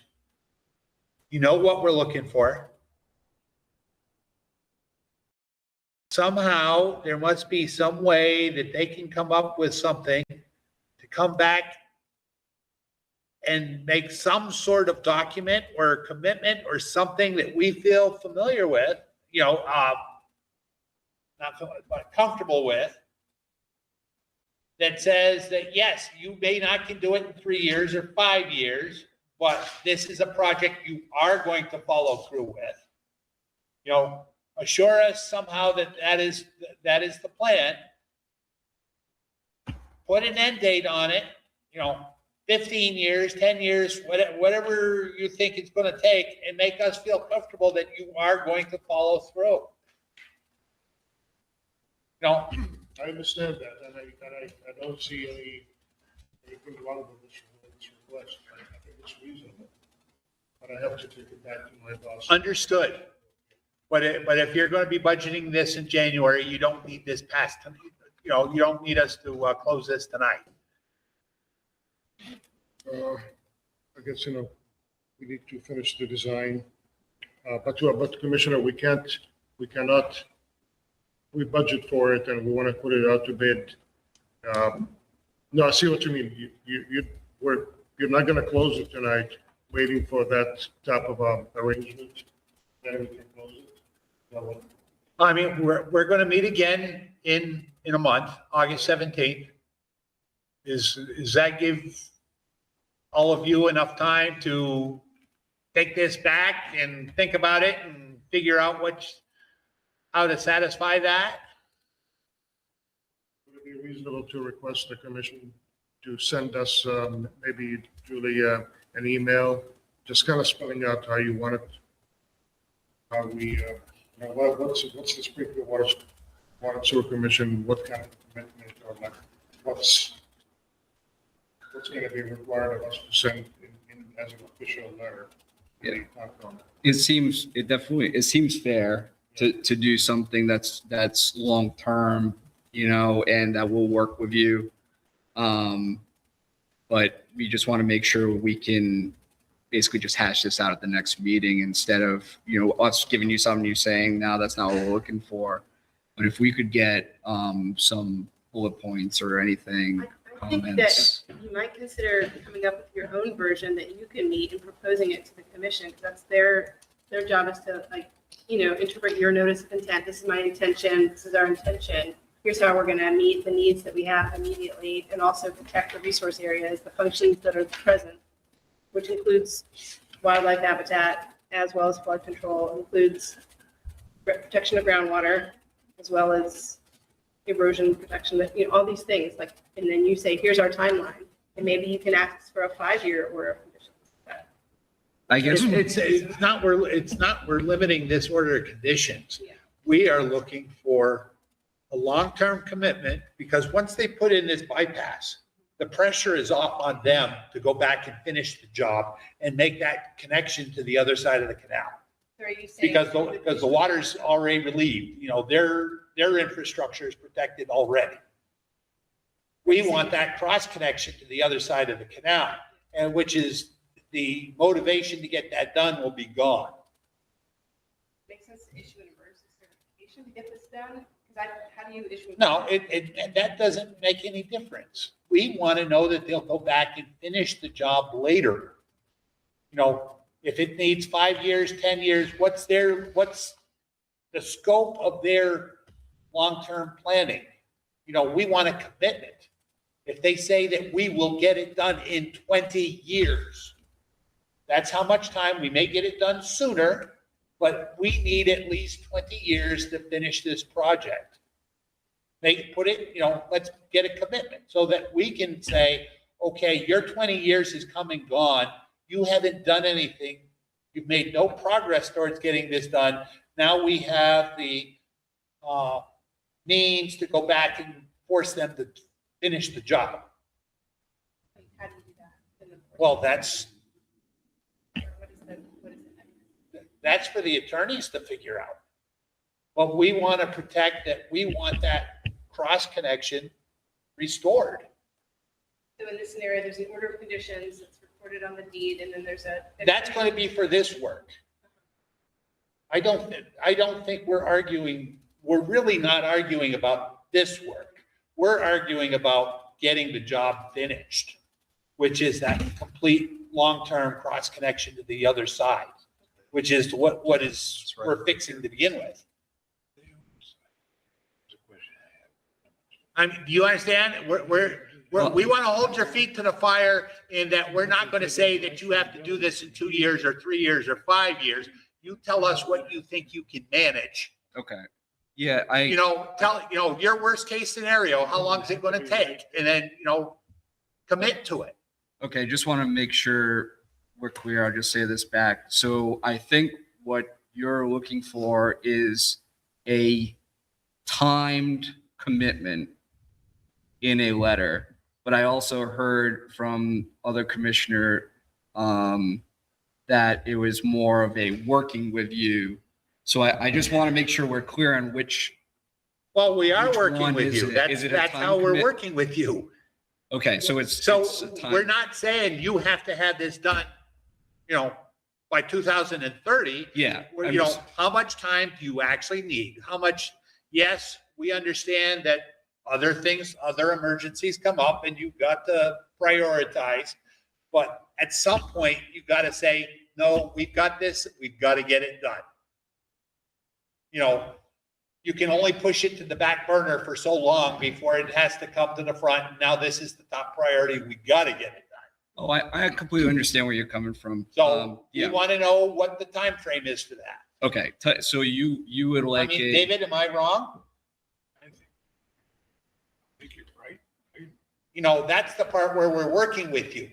No, I'm just trying to get some clarity on what we need to present to the board. Is it a time commitment? Is that where you want to see this? We will get this done in X amount of years, or is it that we will work with the commission on ongoing? I'm hearing just a couple different. I just want to make sure we're clear. I think you're trying to clarify what working with you. Working with you is we're going to give you the time that you need to No, I'll be fair. Like I was really thinking the latter, right? Because That's what I because thought. I didn't really. Yes, think that's the former what I thought you were saying, was- sir. Was practical, but if it What do you mean the is- former?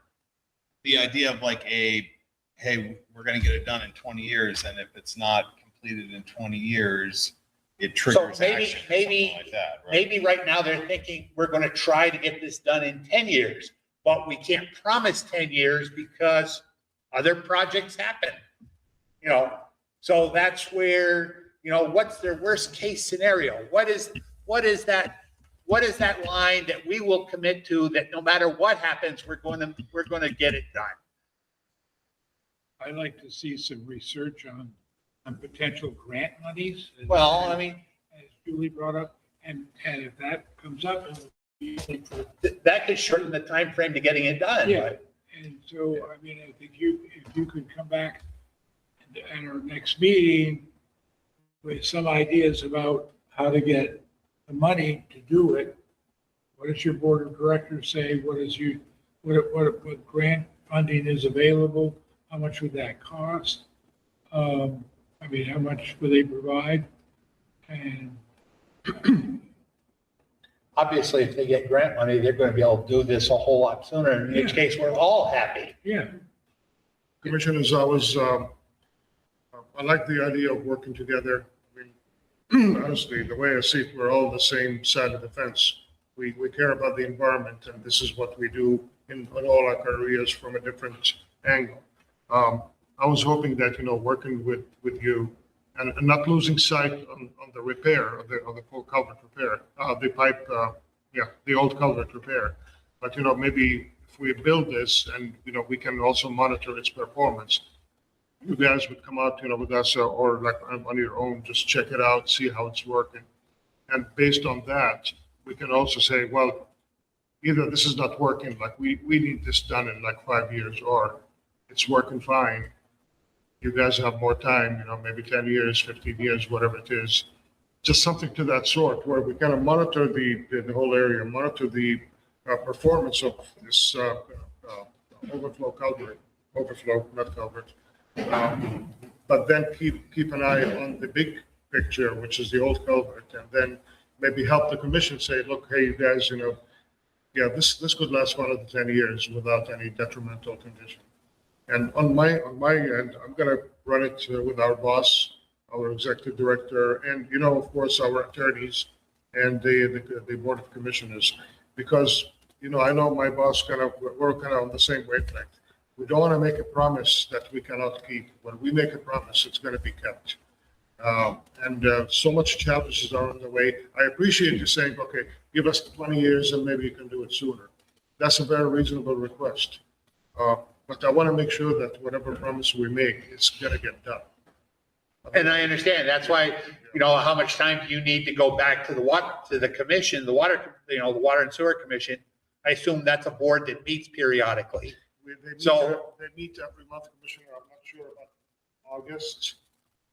August is, it could be the holiday month. I'll check. If not, I would say September. Would that be reasonable? Yeah, no, that's fine. I mean, Yeah, that will give us more time, give our commissioners more time to review it. And, our attorney is very busy. He's got to review it, consider the letter to be sent. So maybe if we shoot for September, that will give us all enough time to hash this out. Yeah, and I don't think our concern is with the functionality of the solution, right? I think it's long-term connectivity, right, of that cold water stream. It Right? makes sense. Yeah. I mean, obviously, it's yeah, our I'm first not worried alternative. about this bypass. I Yeah. mean, that's just a matter of getting in there, doing the work, and it's going to work. I mean, I have no doubt of that. Yeah, that was obviously our first alternative on the, we didn't, usually you see alternative one, that's the one you pick, but it's like, well, can we do something sooner, and so, that's all. Yeah. if you But- look, you're looking at directional drilling and you say, okay, you don't have to have that pipe come out exactly where the existing pipe is. It could be over next to it. And if you could do that and do directional drilling underneath there, Yeah. and do it from east to west. So you come out on the other side and you have, Right. Yeah. I mean, that's obviously another design. That would be the other design project that we're talking about. And if you went in, I mean, I guess we'd like to see a 36-inch pipe versus the 18-inch. If that's what the calcs say that it should be, that would be great. If we can get back an 18-inch, I'm happy to get the base flow, and then you have your emergency overflow. And then it should, that 18-inch should drop the water level back to what it was before it got plugged. Yeah, you're definitely correct. I mean, the 18-inch A bigger would, pipe is less prone to plugging though. but yeah. I mean, if you're getting large debris in there or something floating down, but if you ignore that, and when we do our hydraulic model, we don't model obstruction, so we ignore that as well. With the overflow, it would not overtop the road because the overflow does take care of the flooding. But also, It could be on the table, as far as, going forward with that design at a later date. during the storm. I think the commission has made it pretty clear that if we go with alternative 2 and it doesn't work as well as you hope, say 2 years down the road, and you're having some problems with it, we were definitely going to hold your feet to the fire to do alternative. Well, I guess if we were going to make I mean, the design is. I'm not worried about, Yeah. I'm not worried about 2. But the we question ran is 2 how up to the long? 100-year storm, so. Huh? 2 will work. I mean, 2, If it works and it works forever, then it's not a problem. We might as well do it. But if it fails in 2 or 5 years, then they're going to be back here and asking us to do it again Exactly. or fix it. But at a 36-inch culvert, it's going to be pretty easy to maintain. Commissioner, to answer your question, it's a very sound design, and we know it's good. Yeah. But God forbids if it fails in 2 years, then we have no more options. We can't replicate it. We got to go back and we got to bite the bullet and find the money to do something. Then this becomes the emergency project that's got to get done. It would have to get done. But we're not sabotaging that. I mean, that's just the way things are going to. Understand. Yeah. But Commissioners, if I may also highlight, I know next summer is a long way from now, but for me to be able to secure the budget for this project, Yeah. Apex need to have 100% design with a final cost estimate, because when I put it on the sheets or request, it has to be endorsed by them, and we would have a final number. So you said the budget process is in January?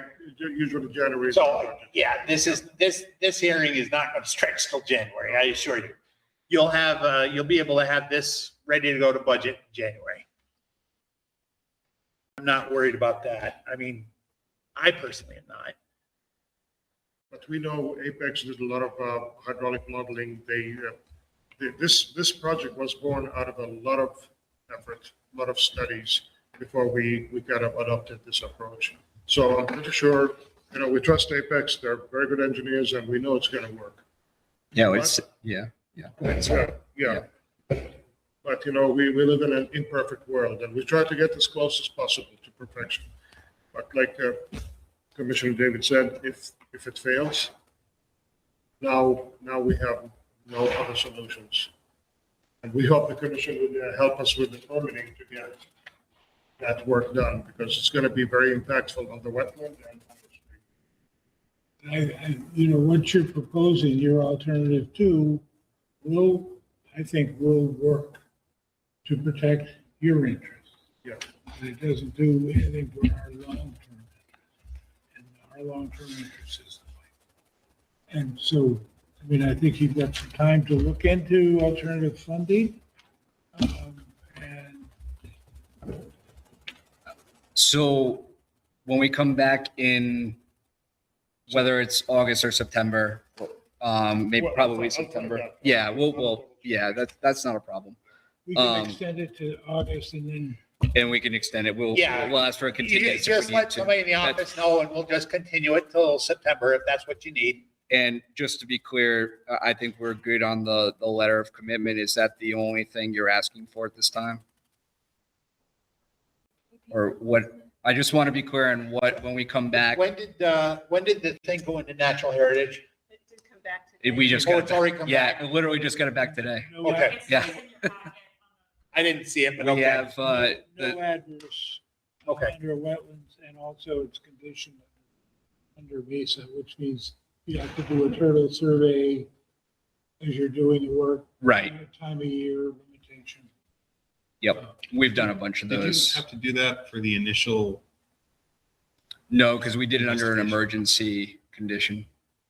You did it in the winter too. And we ran it by MESA that as well. We did run it by MESA. We gave them a call. We didn't do the official channels, but we did. Time of year. It was in the winter, right? We did that. I think it was fall. Yeah, yeah. I just want to be clear when we come back, we have all the information that you want. So if it's just, is it just going to be the letter? Is that the only thing that we're? I'm a little bit wondering how you all see, the commission sees, do you review this under Riverfront area general performance standards Go ahead. versus redevelopment? Because right now, you all did respond to the DEP comments, the circuit rider Mark Stinson, in a letter dated today, which is circulated to everybody, and this will go into the file. And you updated the WPA form that talks about Riverfront area impacts and updated the plans presumably to show the new shape of the Riverfront area boundary. Right? It's actually outside of the Well, it's all plan, in there. but it's all in there. Yeah. So is this, are you all in acceptance of the Riverfront area performance standards used, which is the general straightforward, no end first? So when you refer to the riverfront, you're talking the stream or the canal? The street Okay, that goes underneath. right. Yeah, not And the- I actually saw the perennial designation starts in the middle of the canal. So According, upstream is not, but downstream is. it was on the upstream side too, and we corrected that, but, Okay. and yeah, we're sorry that we missed that one, but There'd be a stream through the western side. Right, instead of being pond. So we want to just make sure if we're doing the right pathway so that we don't later on go, oh, actually it was Riverfront area redevelopment, because it's that graded area. The first in the general performance standards has something to the effect of like protecting all other resource areas, which includes, you all did not mention BVW, but there is a little bit of BVW on the east side. We want to make sure it's being addressed and cared for, restored. There is a delineation. of- not on the. So there's absolutely no work proposed on the east side. Of Right. There's absolutely The no west work side. proposed. Yes, and this is supposed to address the fact that there is an unmaintained alteration to those Riverfront area and BVW resource area. So the existing pipe that is passing a little bit of water is not being touched, it's not being modified, it's going to continue to do whatever it's going to do. Well, yeah, but I mean, but they're not doing work to it, we're not doing work to it, so it's going to do what it's going to do. I didn't see a delineation of the eastern wet. I see it on the western side. I didn't see, there's an edge of water. Yep, this is the only wetland is on this side. Yep. Yeah, you never did a BBW over on the eastern side. Yeah, there's no BBW over here, just the Jabish Brook. It's- Just there. But no, Correct. where the culvert comes out on the east side, Oh, you mean this side? no, not the existing culvert. Oh, Yeah, over on here. Up Here, there, here. you have the edge of water listed. You don't have Yep. we don't see anything about a delineation on that side. Walking it looked like there was a fringe, at least on the north. Okay. How much land do they own? I don't know.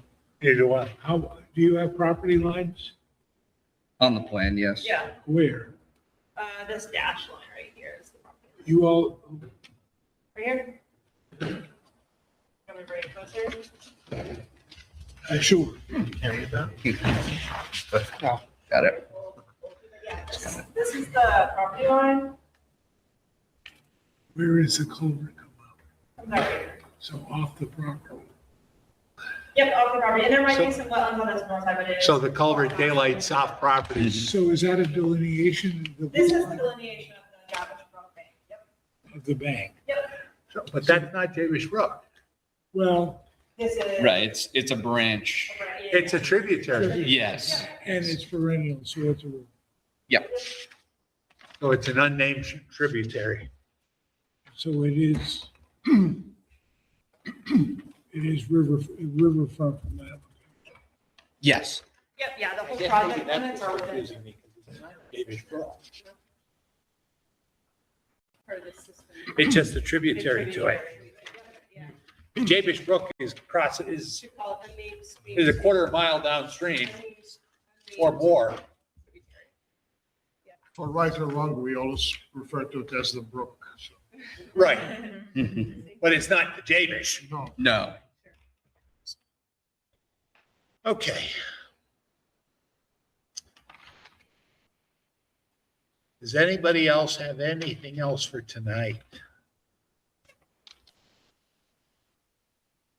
See, there's a question. Sure.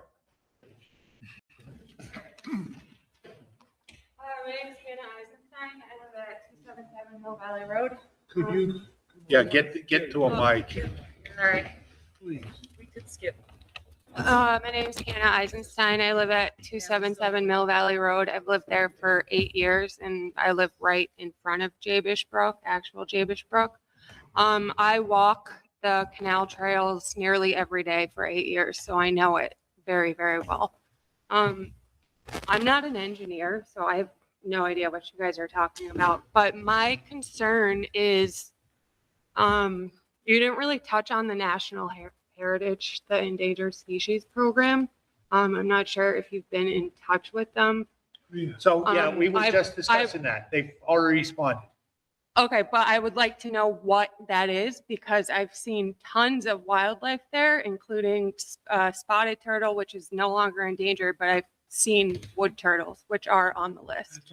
And I want to know because I've seen you last year, you had the portable drafting system, and I don't know if you had any sort of like mesh to cover it because you're just blasting the water from the wetland. You, the pumping when we pumped. Yes, yeah. Yeah, that was approved. It was pumped to a still basin. It wasn't that thrown. It was throwing it. Yeah, eventually, but it was, people look at an equalization basis, that the water drops into the basin and then it overflows. So that was an intermittent stage between the pumping and throwing it into the canal. So I should have started out with this. I'm not opposed to this project. I feel bad for the people that are being affected on the other side. I was really upset when you drained it. You like drained the entire thing. I'm concerned for the ecosystem that exists there. I brought it up and was told, oh, it's fine. You know, the wetlands were never that high, but okay, that's all well and good. But species adapt to new environments. And I want to know what protections are in place when you do this culvert. What's the water level going to be? Because when you drained it last summer, it was mud. I could not see any water. Just for your information, when we drained it, we had to, because we needed to take survey points. And that's what also wanted to reach the existing pipe. So we can take a look and measure the invert. And that's when we tried to send the camera to see what's in there. So that was in prep to give us a survey base to know what are we dealing with. Is there, okay, again, I'm not an engineer, but say this is the canal and there's like this little spot and that's where the culvert is and there's this thing here. Is it possible, I don't know if I'm crazy, but can you like make a temporary dam so you're only draining this part and not the entire wetlands? So, yeah, so if I understand your question correctly, you're worried about the water levels getting too low because habitat's developed over time. Yeah. And, you know, there are species in there that have adapted to this area. So I can say, I'll take this in two different steps here. One is we did, and you asked if we touch base with Natural Heritage, and we did. So we have to file with them. And they actually just sent us a letter today. And the turtles came back. What turtle species is it? The wood turtle. Turtles, yeah.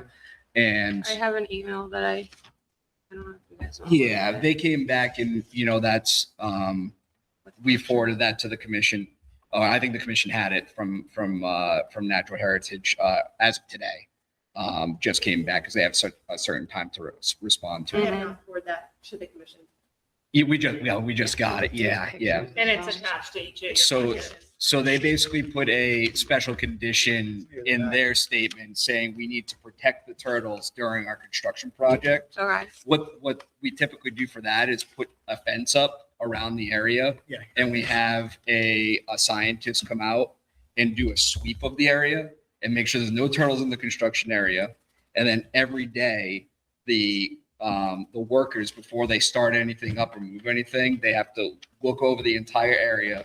If they find a turtle, they have to call the scientists. They put it in a bucket and then they pull it out of the area.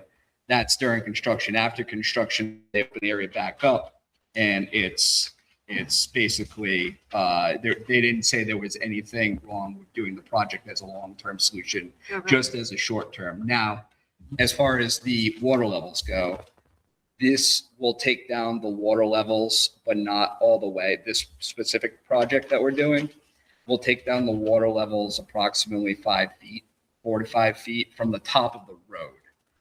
From the top of the road, not 4 to 5 feet from where it is today, but 4 to 5 feet from the top of the road. That means that the wetland would still have at the edge of the road about during a wet season.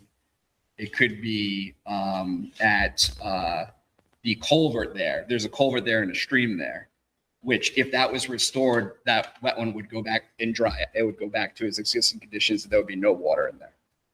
That's the other part of would be some kind of next phase of the project. So that's the lowest pipe that we're not touching.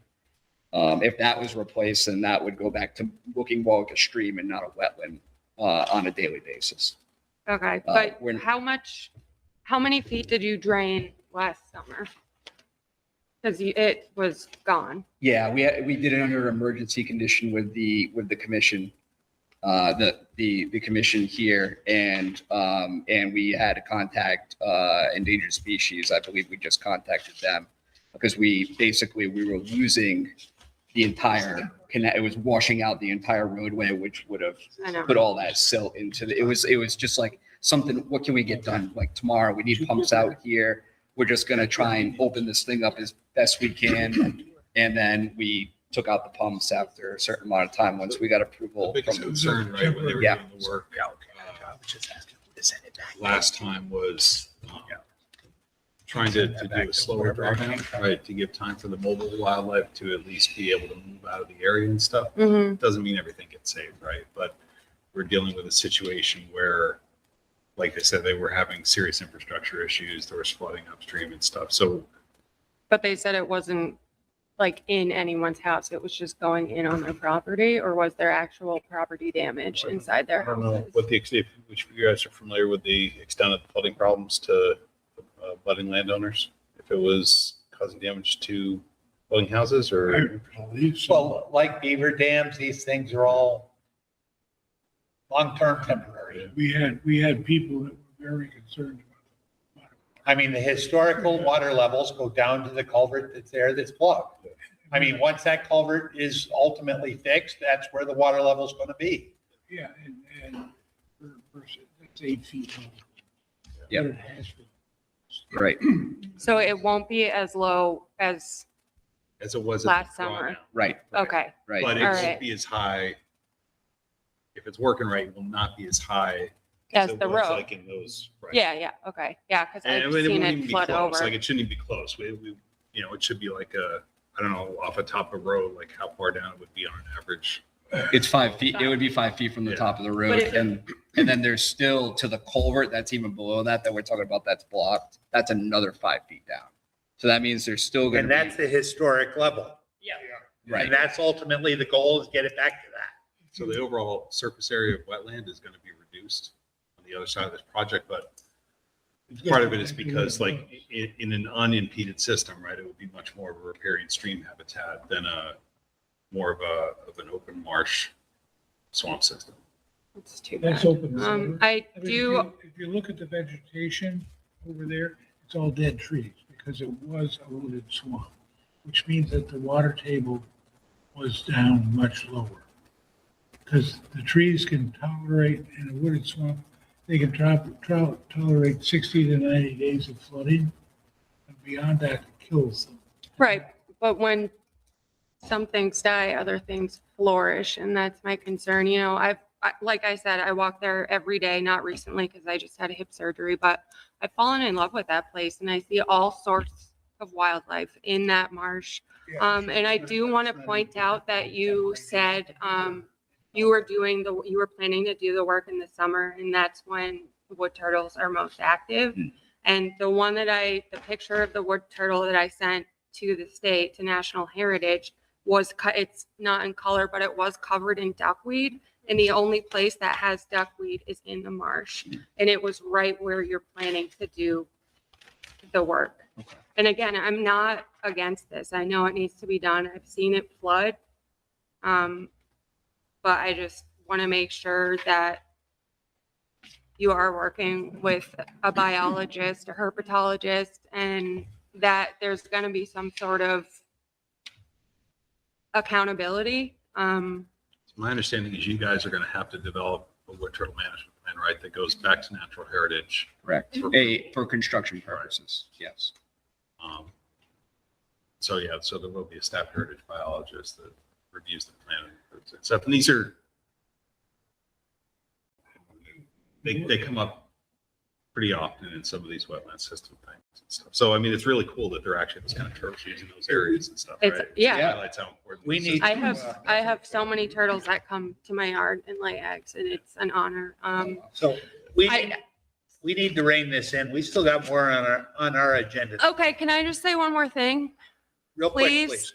All right, I just want to make sure, final thing, that there is oversight, because one thing also pissed me off in the winter, you knocked down a beaver dam right underneath the bridge, and that lowered, I know you need water to go to the Ludlow Reservoir or whatever, but it went so low that it exposed beaver lodges. And the only thing, like in the middle of the winter, the only thing that protects them is that water from predators and hypothermia. So I just would like to make sure that it's good. And also there's still booms in the canal from last summer. It depends which part of the canal you refer to, because I assure like our people, we don't knock down beaver dams without permission if we have to. Like we haven't, I don't believe our operations side, I'm in engineering, but our operations, I know they don't do that. However, if you think the canal, and I don't have the property lines, but there's different culverts that we don't own as well.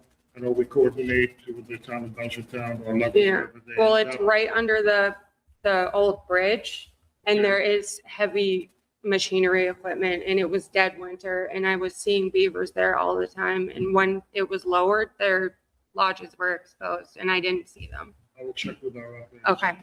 All right. We appreciate your insight, definitely. I mean, we all love animals and we all want to protect them for sure. Right. And we want to do the right thing. Yeah. And again, I'm not against this. I just felt like I needed to speak out on it. So Thank you very much. Thank you. thanks. Okay.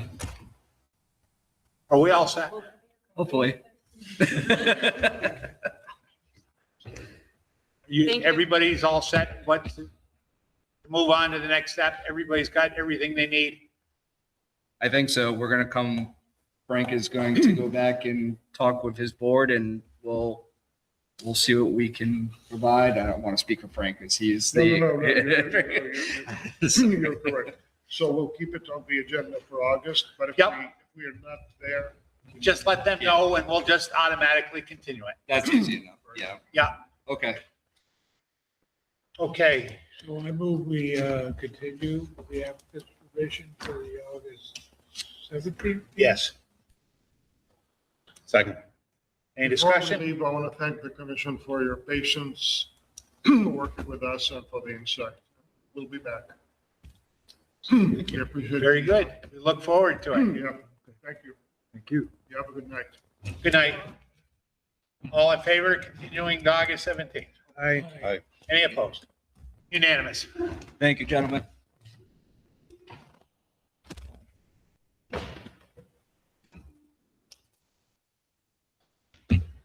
We have 8 bills.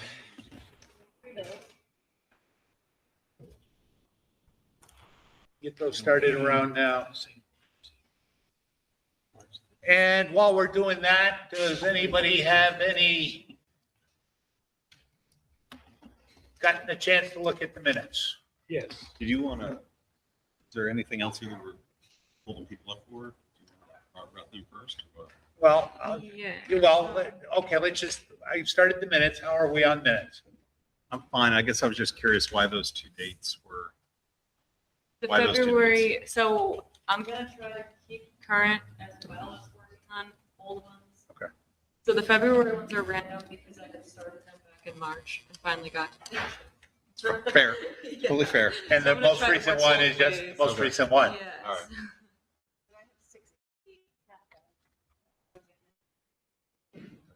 Yeah, I'm good with them. They'll be sort of random. so- But like it was you and Steve that had the most important comments on those minutes. So it's really. I thought they were good. I didn't see any reason to change it. 639. I make a motion, we approve the minutes as written. Second, Both sets? Yes, sir. So we have a motion and a second to approve both the wait a minute. February 9th and the June 22nd minutes. Any discussion on that? Hearing none. All those in favor? aye. Any opposed? Minutes are approved for June 22nd, February 9th. And the bills are going down. Keith, what are you hanging here for? What are you waiting? New business. You guys can look over our constraints on Seargent Street. See, so. Oh, okay. What's everybody else here for? Partial COC for Summerhill. Let's do it. Okay, let's knock out the partial.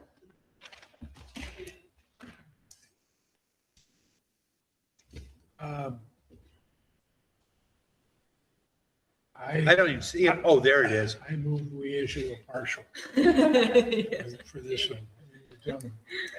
Yep, same as all the others. It's just one unit in the middle of this thing. Yeah. Yep. Okay, we have a motion. Second. Any discussion? All those in favor? Aye. Any opposed?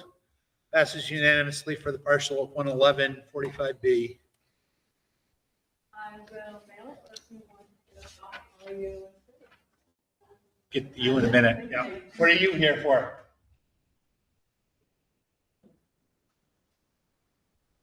Oh, okay. We didn't scare you off after. Okay. What's that? Oh, okay. So these are two, Oh, hi. yes, Seen it us at our worst. yeah, well. Here, why don't you come up and join us at the table? And then Keith, why don't you come up and do your, and then. Yeah, and then we'll move on. We'll may as well be part of this process anyway, since, and you'll get the, Yeah. Actually, you guys probably see better if you sit down on him. Okay. So, to give you an understanding of where we're talking about, this is 9. Okay. okay. Below this plan on this opposite side of the road is McDonald's, right? This is the intersection of Route 9 and 202. Where is in this direction? Belchertown is this direction. This is the North Brookfield Savings Bank. On the parcel today is a small building, some gravel out front, and then we have an existing tree line on this side of the road. That's road. So I'm coming to the commission this evening because there are multiple resource areas on the property, right? We're gonna start out here. This is our edge of river, okay? So there's the 100-foot interior, inner riparian zone in this location, and we have a 200-foot outer riparian zone in this location. And then we move on to the wetland limit. So the wetland limit starts, record history off-site. This was the previous flagging for the North Brookfield savings. And then we continued on across our property. And actually it comes up because the roadway has a certain amount of water that's coming off the roadway. So it climbs up to this location here. So that's the wetland limit. We have the 25-foot, we have the 50-foot, and then we have the 100-foot wetland buffer line that goes in that location there. And it's not part of the Conservation Commission, but the planning board of the zoning has a aquifer protection, aquifer protection overlay district line comes through here, just to add more spice to the project. So the existing owner is looking to construct a Dunkin' at this location.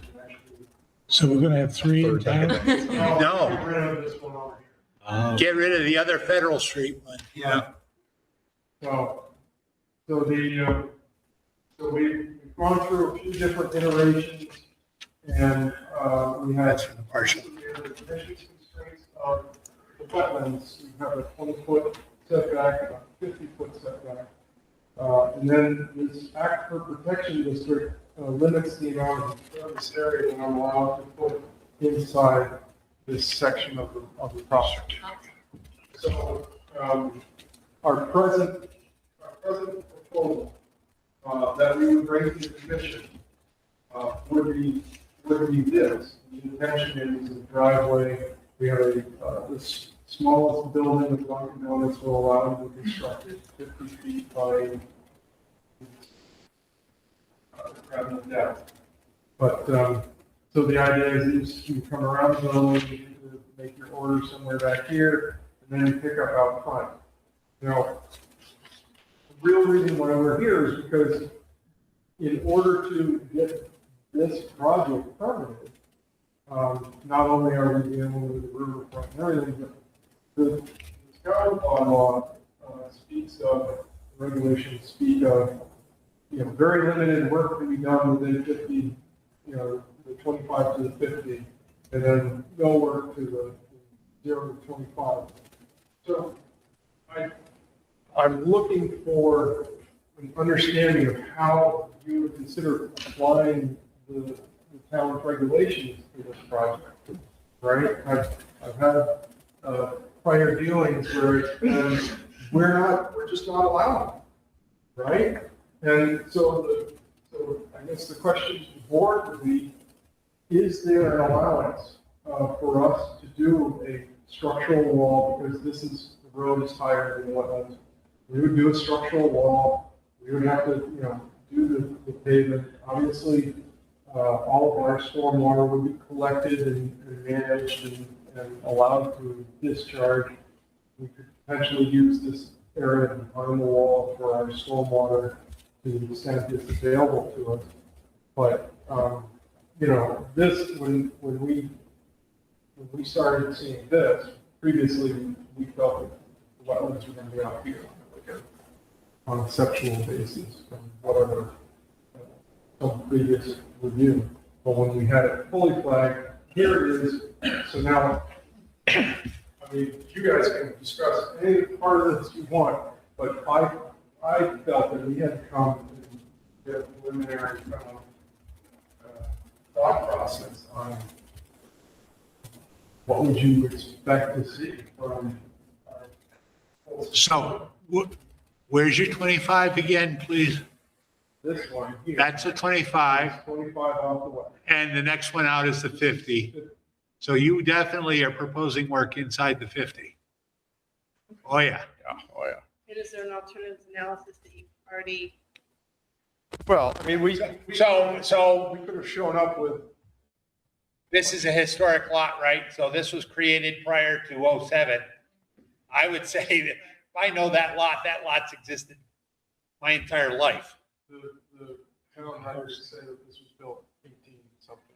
Right, but the lot lines, There was a dam there. I don't know what the lot lines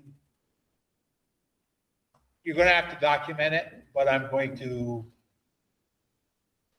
gonna have to document the creation of that lot as it exists now, but I'm 99% sure that I have not seen that lot in A&R. I don't remember it. So I'm gonna say that those are the historic lot lines. I can say, if you go back far enough, you're gonna find that there was a little luncheonette thing there. Remember the greasy spoon there? Oh, I'm sorry. No, I know you, you ate there? I recall now. You do, that's the same lot, right? That was over at. I think it might have been over here. Oh, is that on the? So I was looking at the Google, the Google Earth has Yep. previous photos, and they show a blurry outline over here next to this building back in the 90s. So this wasn't the greasy spoon. The greasy spoon was where the bank is. It's where the bank is, okay, That was the so, name of it. Good. well, I was trying to, but even so, if that is the historic lot that I think it is, there is certainly, that is taken into consideration. Can you get it? So I can describe it further when I come in, and I can bring in some alternatives. I didn't get the chance to tell you that the planning board, the zoning regulations state that this parking lot has to be 10 feet off the front property line. So we fully intend to come into the planning board and say, look, there's pavement over here, this is a massive parking lot, or I'm sorry, massive intersection. We would like a waiver to your regulation so that we're allowed to move this further from the resource areas.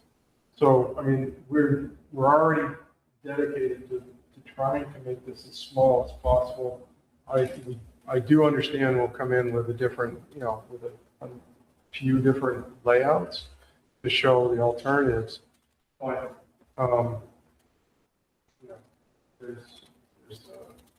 it's awfully hard to put a physical building in the lot for vehicles to go around. Yeah. Just, go ahead. But if you put the wall at 50, what happens? You lose one parking space over there. And More than that. If I put the wall here at the 50, I lose these parking spaces, I lose access behind the building to drive around the building. I can't, well, I could drive right against the building, but now if I drive right against the building, now the handicap is, okay, over on the other side. We can show the alternative and we can discuss the. Are you going to cross-connect with the bank? There was no thought about cross-connecting to the bank, but we can approach them and talk to them about that. So, I mean, that's obviously got to factor into it, just, have a discussion anyway. Sure, Even if they tell you to go to hell, and just tell us that. If we were, go to hell.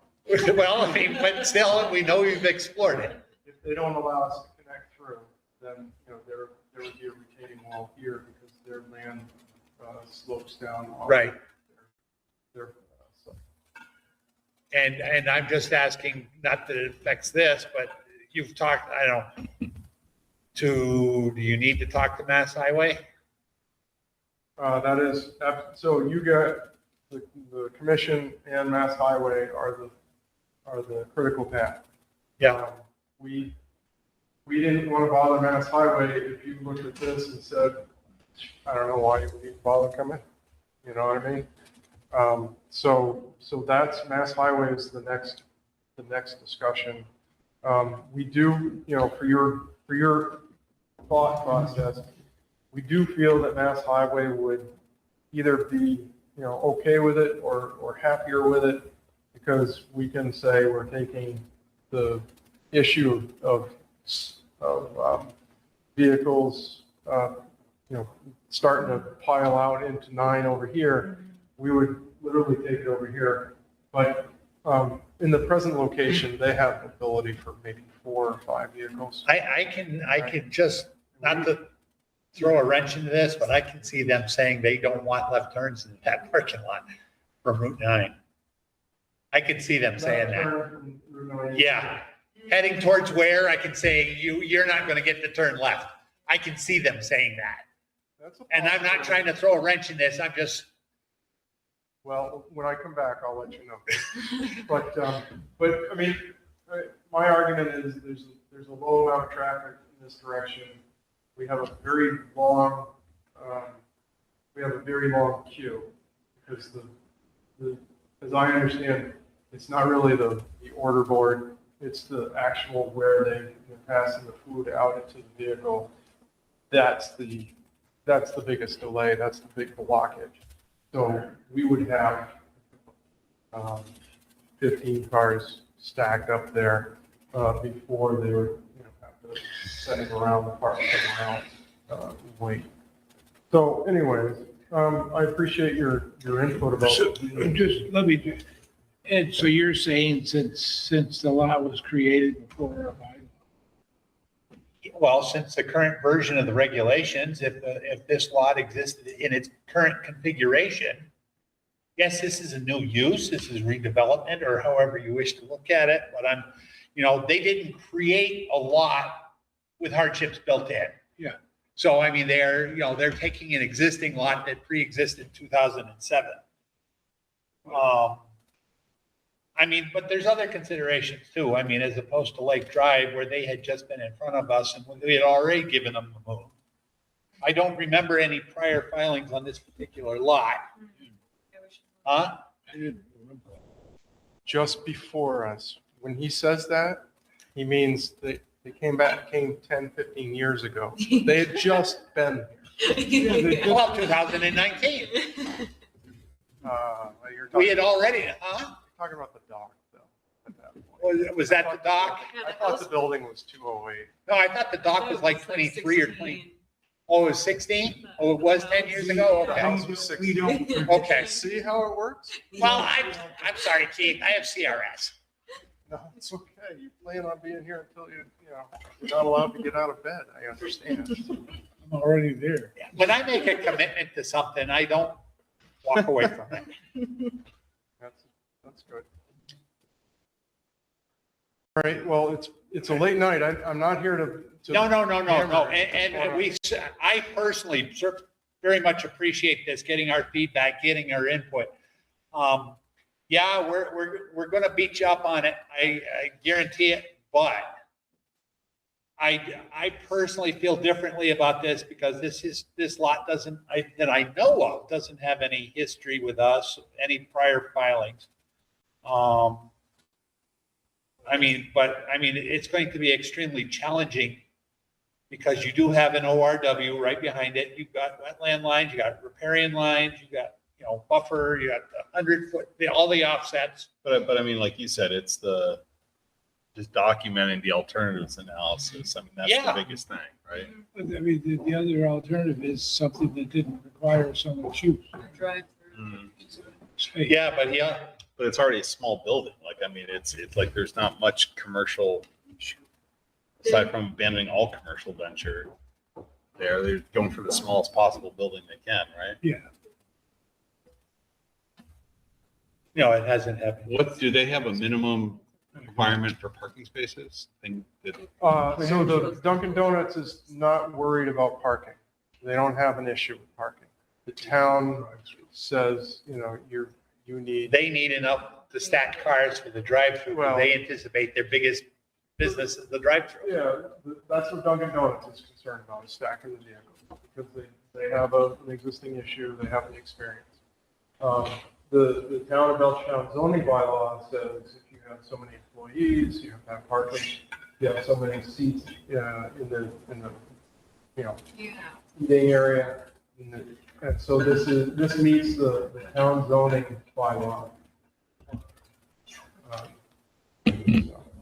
Can the accessible parking spot be shifted south, like to the other side of the? Well, that's what he was saying. They want to, So the it would- 10 feet that he was talking about. We can come in with an alternative of moving the accessible space. And there's obviously an issue with forcing someone who's has a disability to cross traffic in any place. So that's why it's here. I'm sorry, is the accessible space where the handicap symbol is? Or is Yeah, it, This is one accessible space. if there was a second one there? No, there's only one required. So this could be the accessible space. And I don't feel that taking away this 9 feet is going to, really solve, well, it's not going to get us 25 feet. I can get a few feet here or there by taking away that 9 feet, but it doesn't get us away from the 25 feet. That was my really big concern.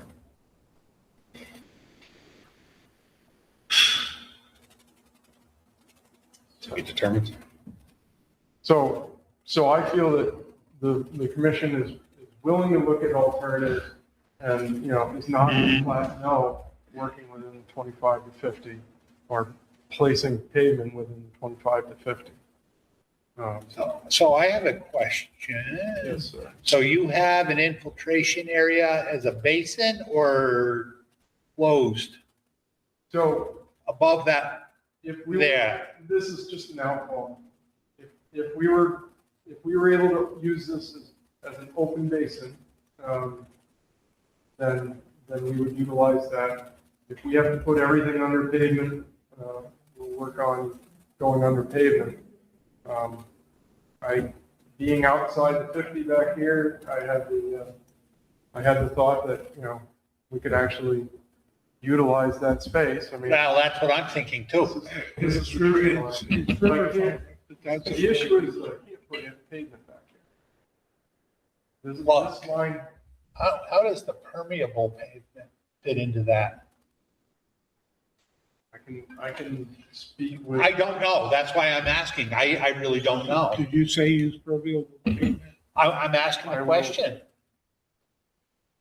How does permeable pavement fit into that?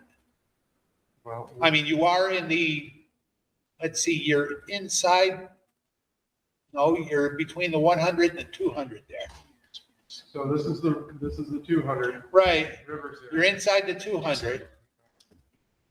But it's the aquifer protection district. It's the aqua, but if he's already got a basin there for water treatment stuff, I mean, cover it over, put permeable pavement, does it make any difference? I don't know.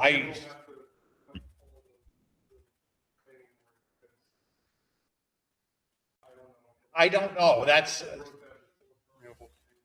huh? They may have. I don't know. I just have no idea. That's why I'm asking. I mean, it just seems like an awful lot of usable real estate back there that if you could get double use out of it. It's allowable in the riverfront area. I have to refresh. Yeah, I'll have to do our homework on that one. So I will be cautious about this aquifer protection district because they say this is how it is. And they say there is no waivers, no variances. And put that right there. So where does it go? It went through the Texaco station across the street. Which is on the other side. Yeah, we're over where his pen Oh, is, this is Yeah, it's the Texaco Tallies. station. or Chadbourne's if you go back far enough. Don't you remember the Texaco station? I don't have to remember it. So it was like that. There's a very nice painting of it over in the fire museum. Got a fire museum? Oh, Oh, that thing, yeah. supposed to keep that. All right. I'm gonna cut this off. So anyway, guys, real quick, no, just.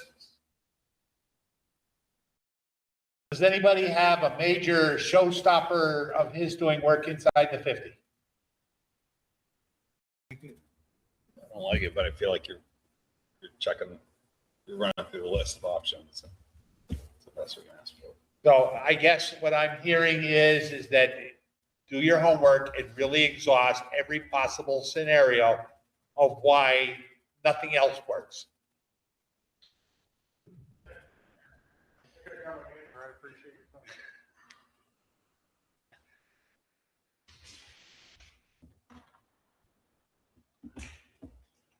You guys have a cute little club, the Massachusetts Society of Municipal Conservation Professionals. Yeah, Wow. it's cute. So everybody has signed that already, but we haven't even voted on it. I'm sorry, it was my fault. No, it's fine. It's fine. It's So I make a But motion, it's we a approve segue. the, pay the bills. pay the bill. Second. Any discussion? Hearing none. All those in favor? Any opposed? Bills are paid. I wasn't especially worried about it, but I did notice that I haven't signed them. The problem if I haven't signed them. When does my overtime rate kick in? It started already? Oh, yeah. Yeah, all right, You're good. good. I'll tell you what, I will double the overtime rate for you for tonight. How's that? I'm gonna- All right. No, I'll make it double time. I'll double the current rate for being here past 9. I don't care. Anyway, so, deed acceptance, State Street. Oh, I'm sorry. Hold on. I was gonna say, I have to be at work at 5:45. Yeah, no, I just remembered. I'm sorry. So,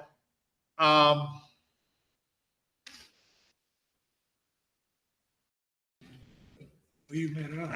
yeah, no, damn it, I'm Morgan. she's Morgan. Yeah, yes, and Barbara Hastings. Thanks for Yes. expressing. Yeah.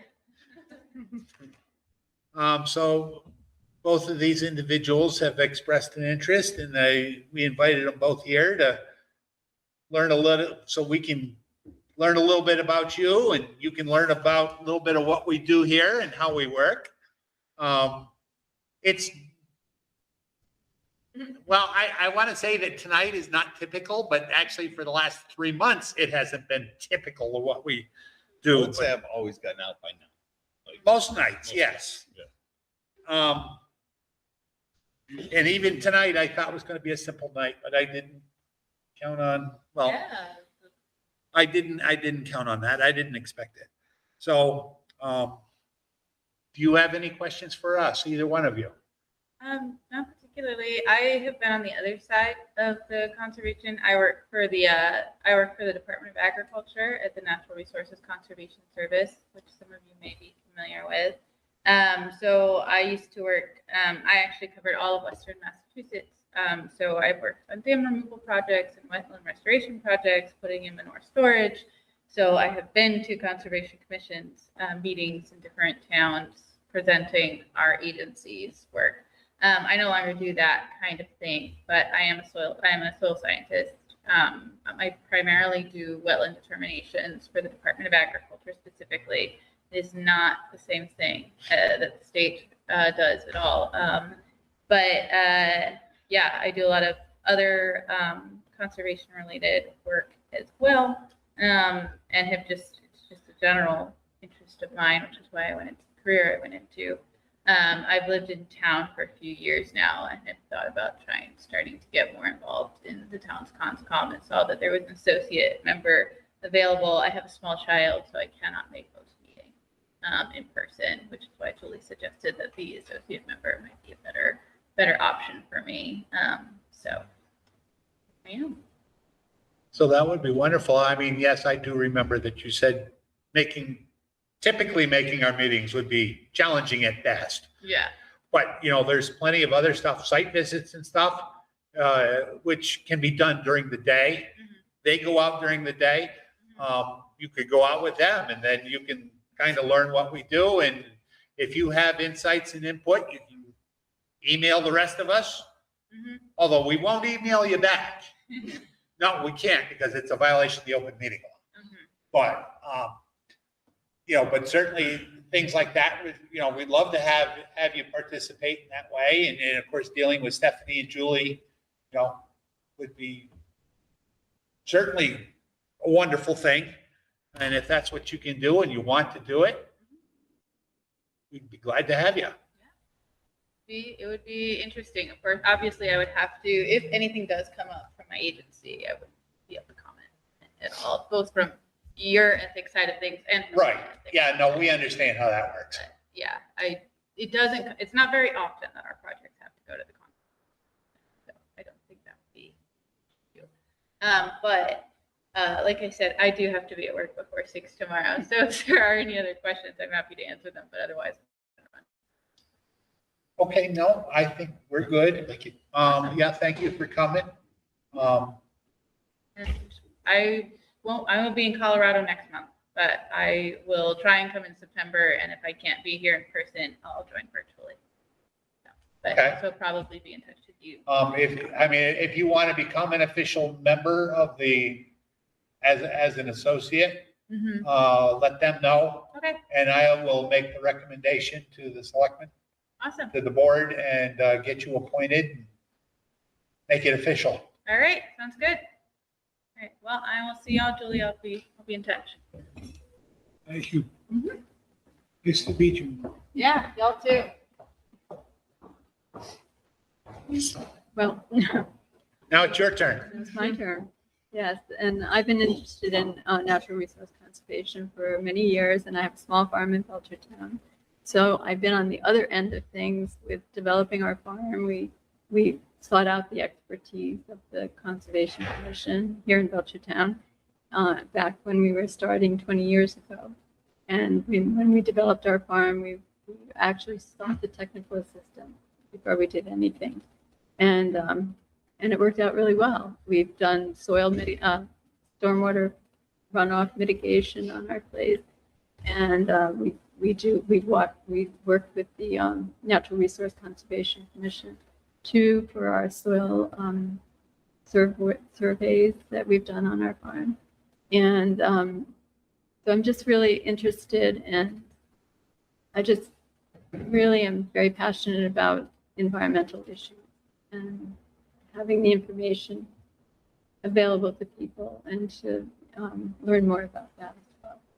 So by coming here and listening and seeing what's happening, and also going to workshops and things like that, I feel it'd be very, very good for me, as well as the environment that I work with as well on the farm.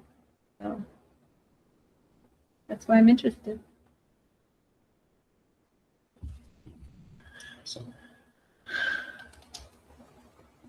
No, that's very good. I thank you for your interest, and certainly love to have you participation in part of the process. Certainly, you can join us here at the table. But I'm going to keep going. We've still got more agenda items we got to get done, and the longer it takes before we get to go home. That's fine. But by the same token, if you can stay in contact with Julie and Stephanie, and you're welcome to stay. But also I'm saying that, if this is something that interests you and you want to continue with, make sure they know it. And I will write up a letter of recommendation to the selectmen and get you officially appointed as an associate. Well, And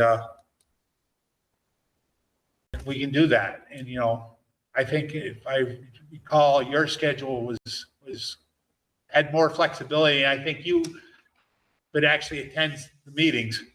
yes, I can, and I really am interested in the site visits too. I really want to do that as well. Yep. Well, we'd love to have your input. Oh, thank you. Appreciate it.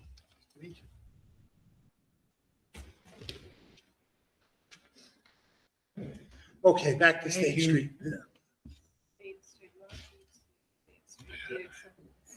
Is this the Jingers property, or where is this? Closer to Crispy's.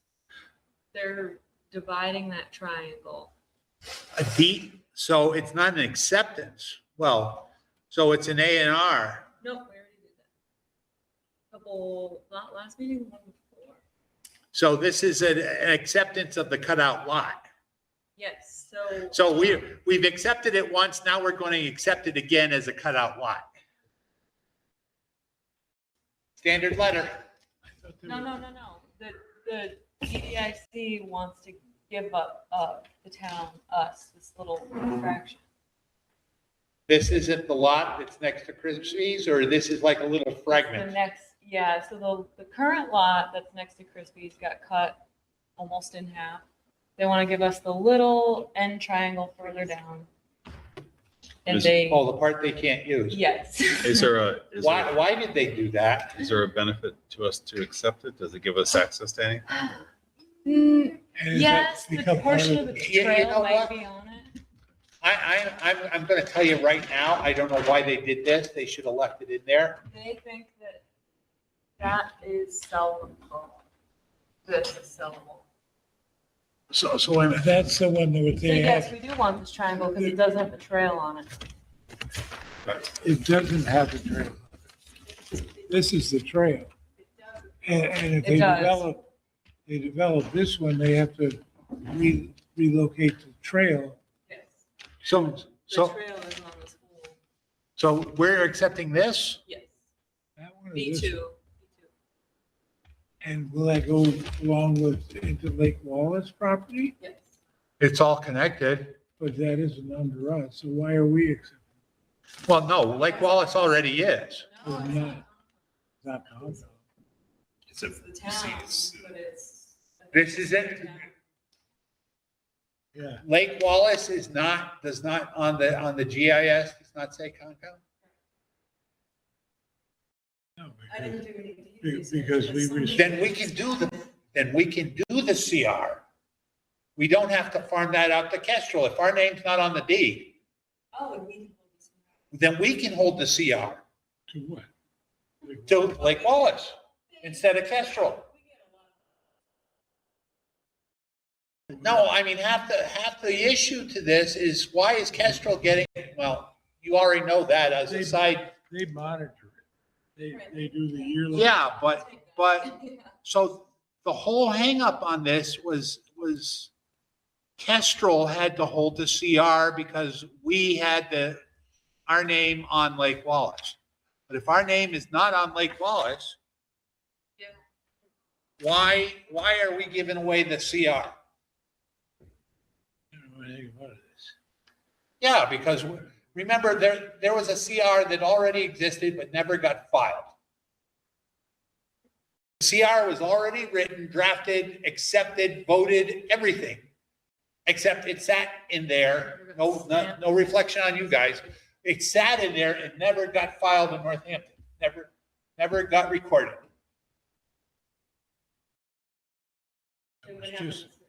And then if you want me to do deed research on when Lake Wallace property went from EDIC to just town of Belchertown, I don't know the timeline of that. I don't know that you can change. It doesn't matter because it didn't get filed. Like, Yeah, I mean, it's signed. Yeah. Yeah, if it was approved, then it should have been. we should be voted, able to we have in the minutes where we voted it. We approved the CR. What year was that? Was that like? It's in the a long minutes. time? I've read it within the past 12 months, I've read it in the minutes where we accepted the CR. And the only holdup was it never got recorded, so it never became official and binding. Oh, that wasn't like years and years ago? That was in the No, past 5 years? Oh, no, it was more than 5 years. Oh, yeah. But it's been probably since 2010. Oh, yeah. So, yeah. No, the It was property, since Foley Field got, it Yeah, changed right when ownership. it Yeah. got, it got Yeah. redeveloped. Because there was a restriction on that. See, originally it was going to go to the public schools. But then the public schools realized it was going to be a lot more responsibility than they wanted. So then they came and gave it to us. and said, okay, we're going to give it to the town, you know, through the town, through the How Concom. is it part of the Lake Wallace accessory? Sensory? Yeah, I know it just says. And at that point, and we spent 2, 3, 4 meetings hashing out all the details of the CR. But you'll have to, for your knowledge, you can. And actually, so the CR came before the vote on the duck hunting. And then that's why the selectmen took it away from us. It's in progress, but we're not quite there yet because of blah, blah, blah. But it's still gonna have to be reviewed by us anyway. So we're still gonna hash it out, just go through the details and the nitty gritty before. So just because they're writing it does not mean it's automatically gonna be good by us. That's not the case. We're gonna, you know, we're gonna look at it, we're gonna hash it out. We're gonna say, yes, we like this, no, we don't. You know, Because they didn't. We didn't know. So what do you want to do with this now? You want to wait I or mean, you got a field here. accept? so we're taking, so this is the piece here, going from here, going down across from Tractor Supply, across from the bank, down across from the court. That's the piece we're accepting. Yeah, we may have, I mean, does anybody have any feelings one way or the other on that one? Why are we accept it? It's not, we don't have Lake Wall. The select board already signed off on it too, but that's still a good point. Yeah, the town. The select board signed already too, but that is a good point. Yeah. So, I mean, if we sign off on this, I want to see on Mass GIS that we're Mhm. listed on there like we are for the rail trail.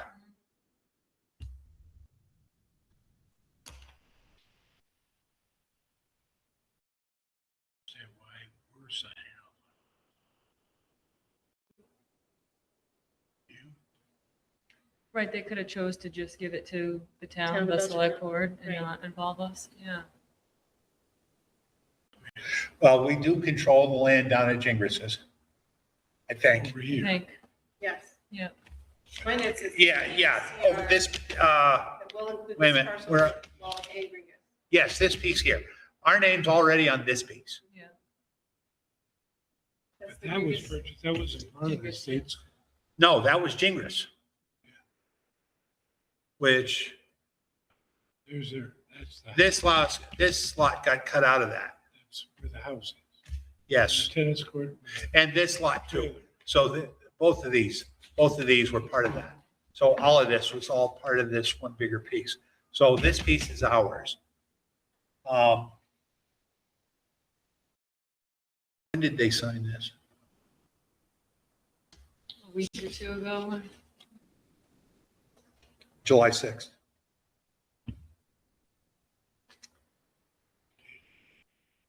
I don't know if there's a rush, if you want me to do some deed research first, or Just ask the question.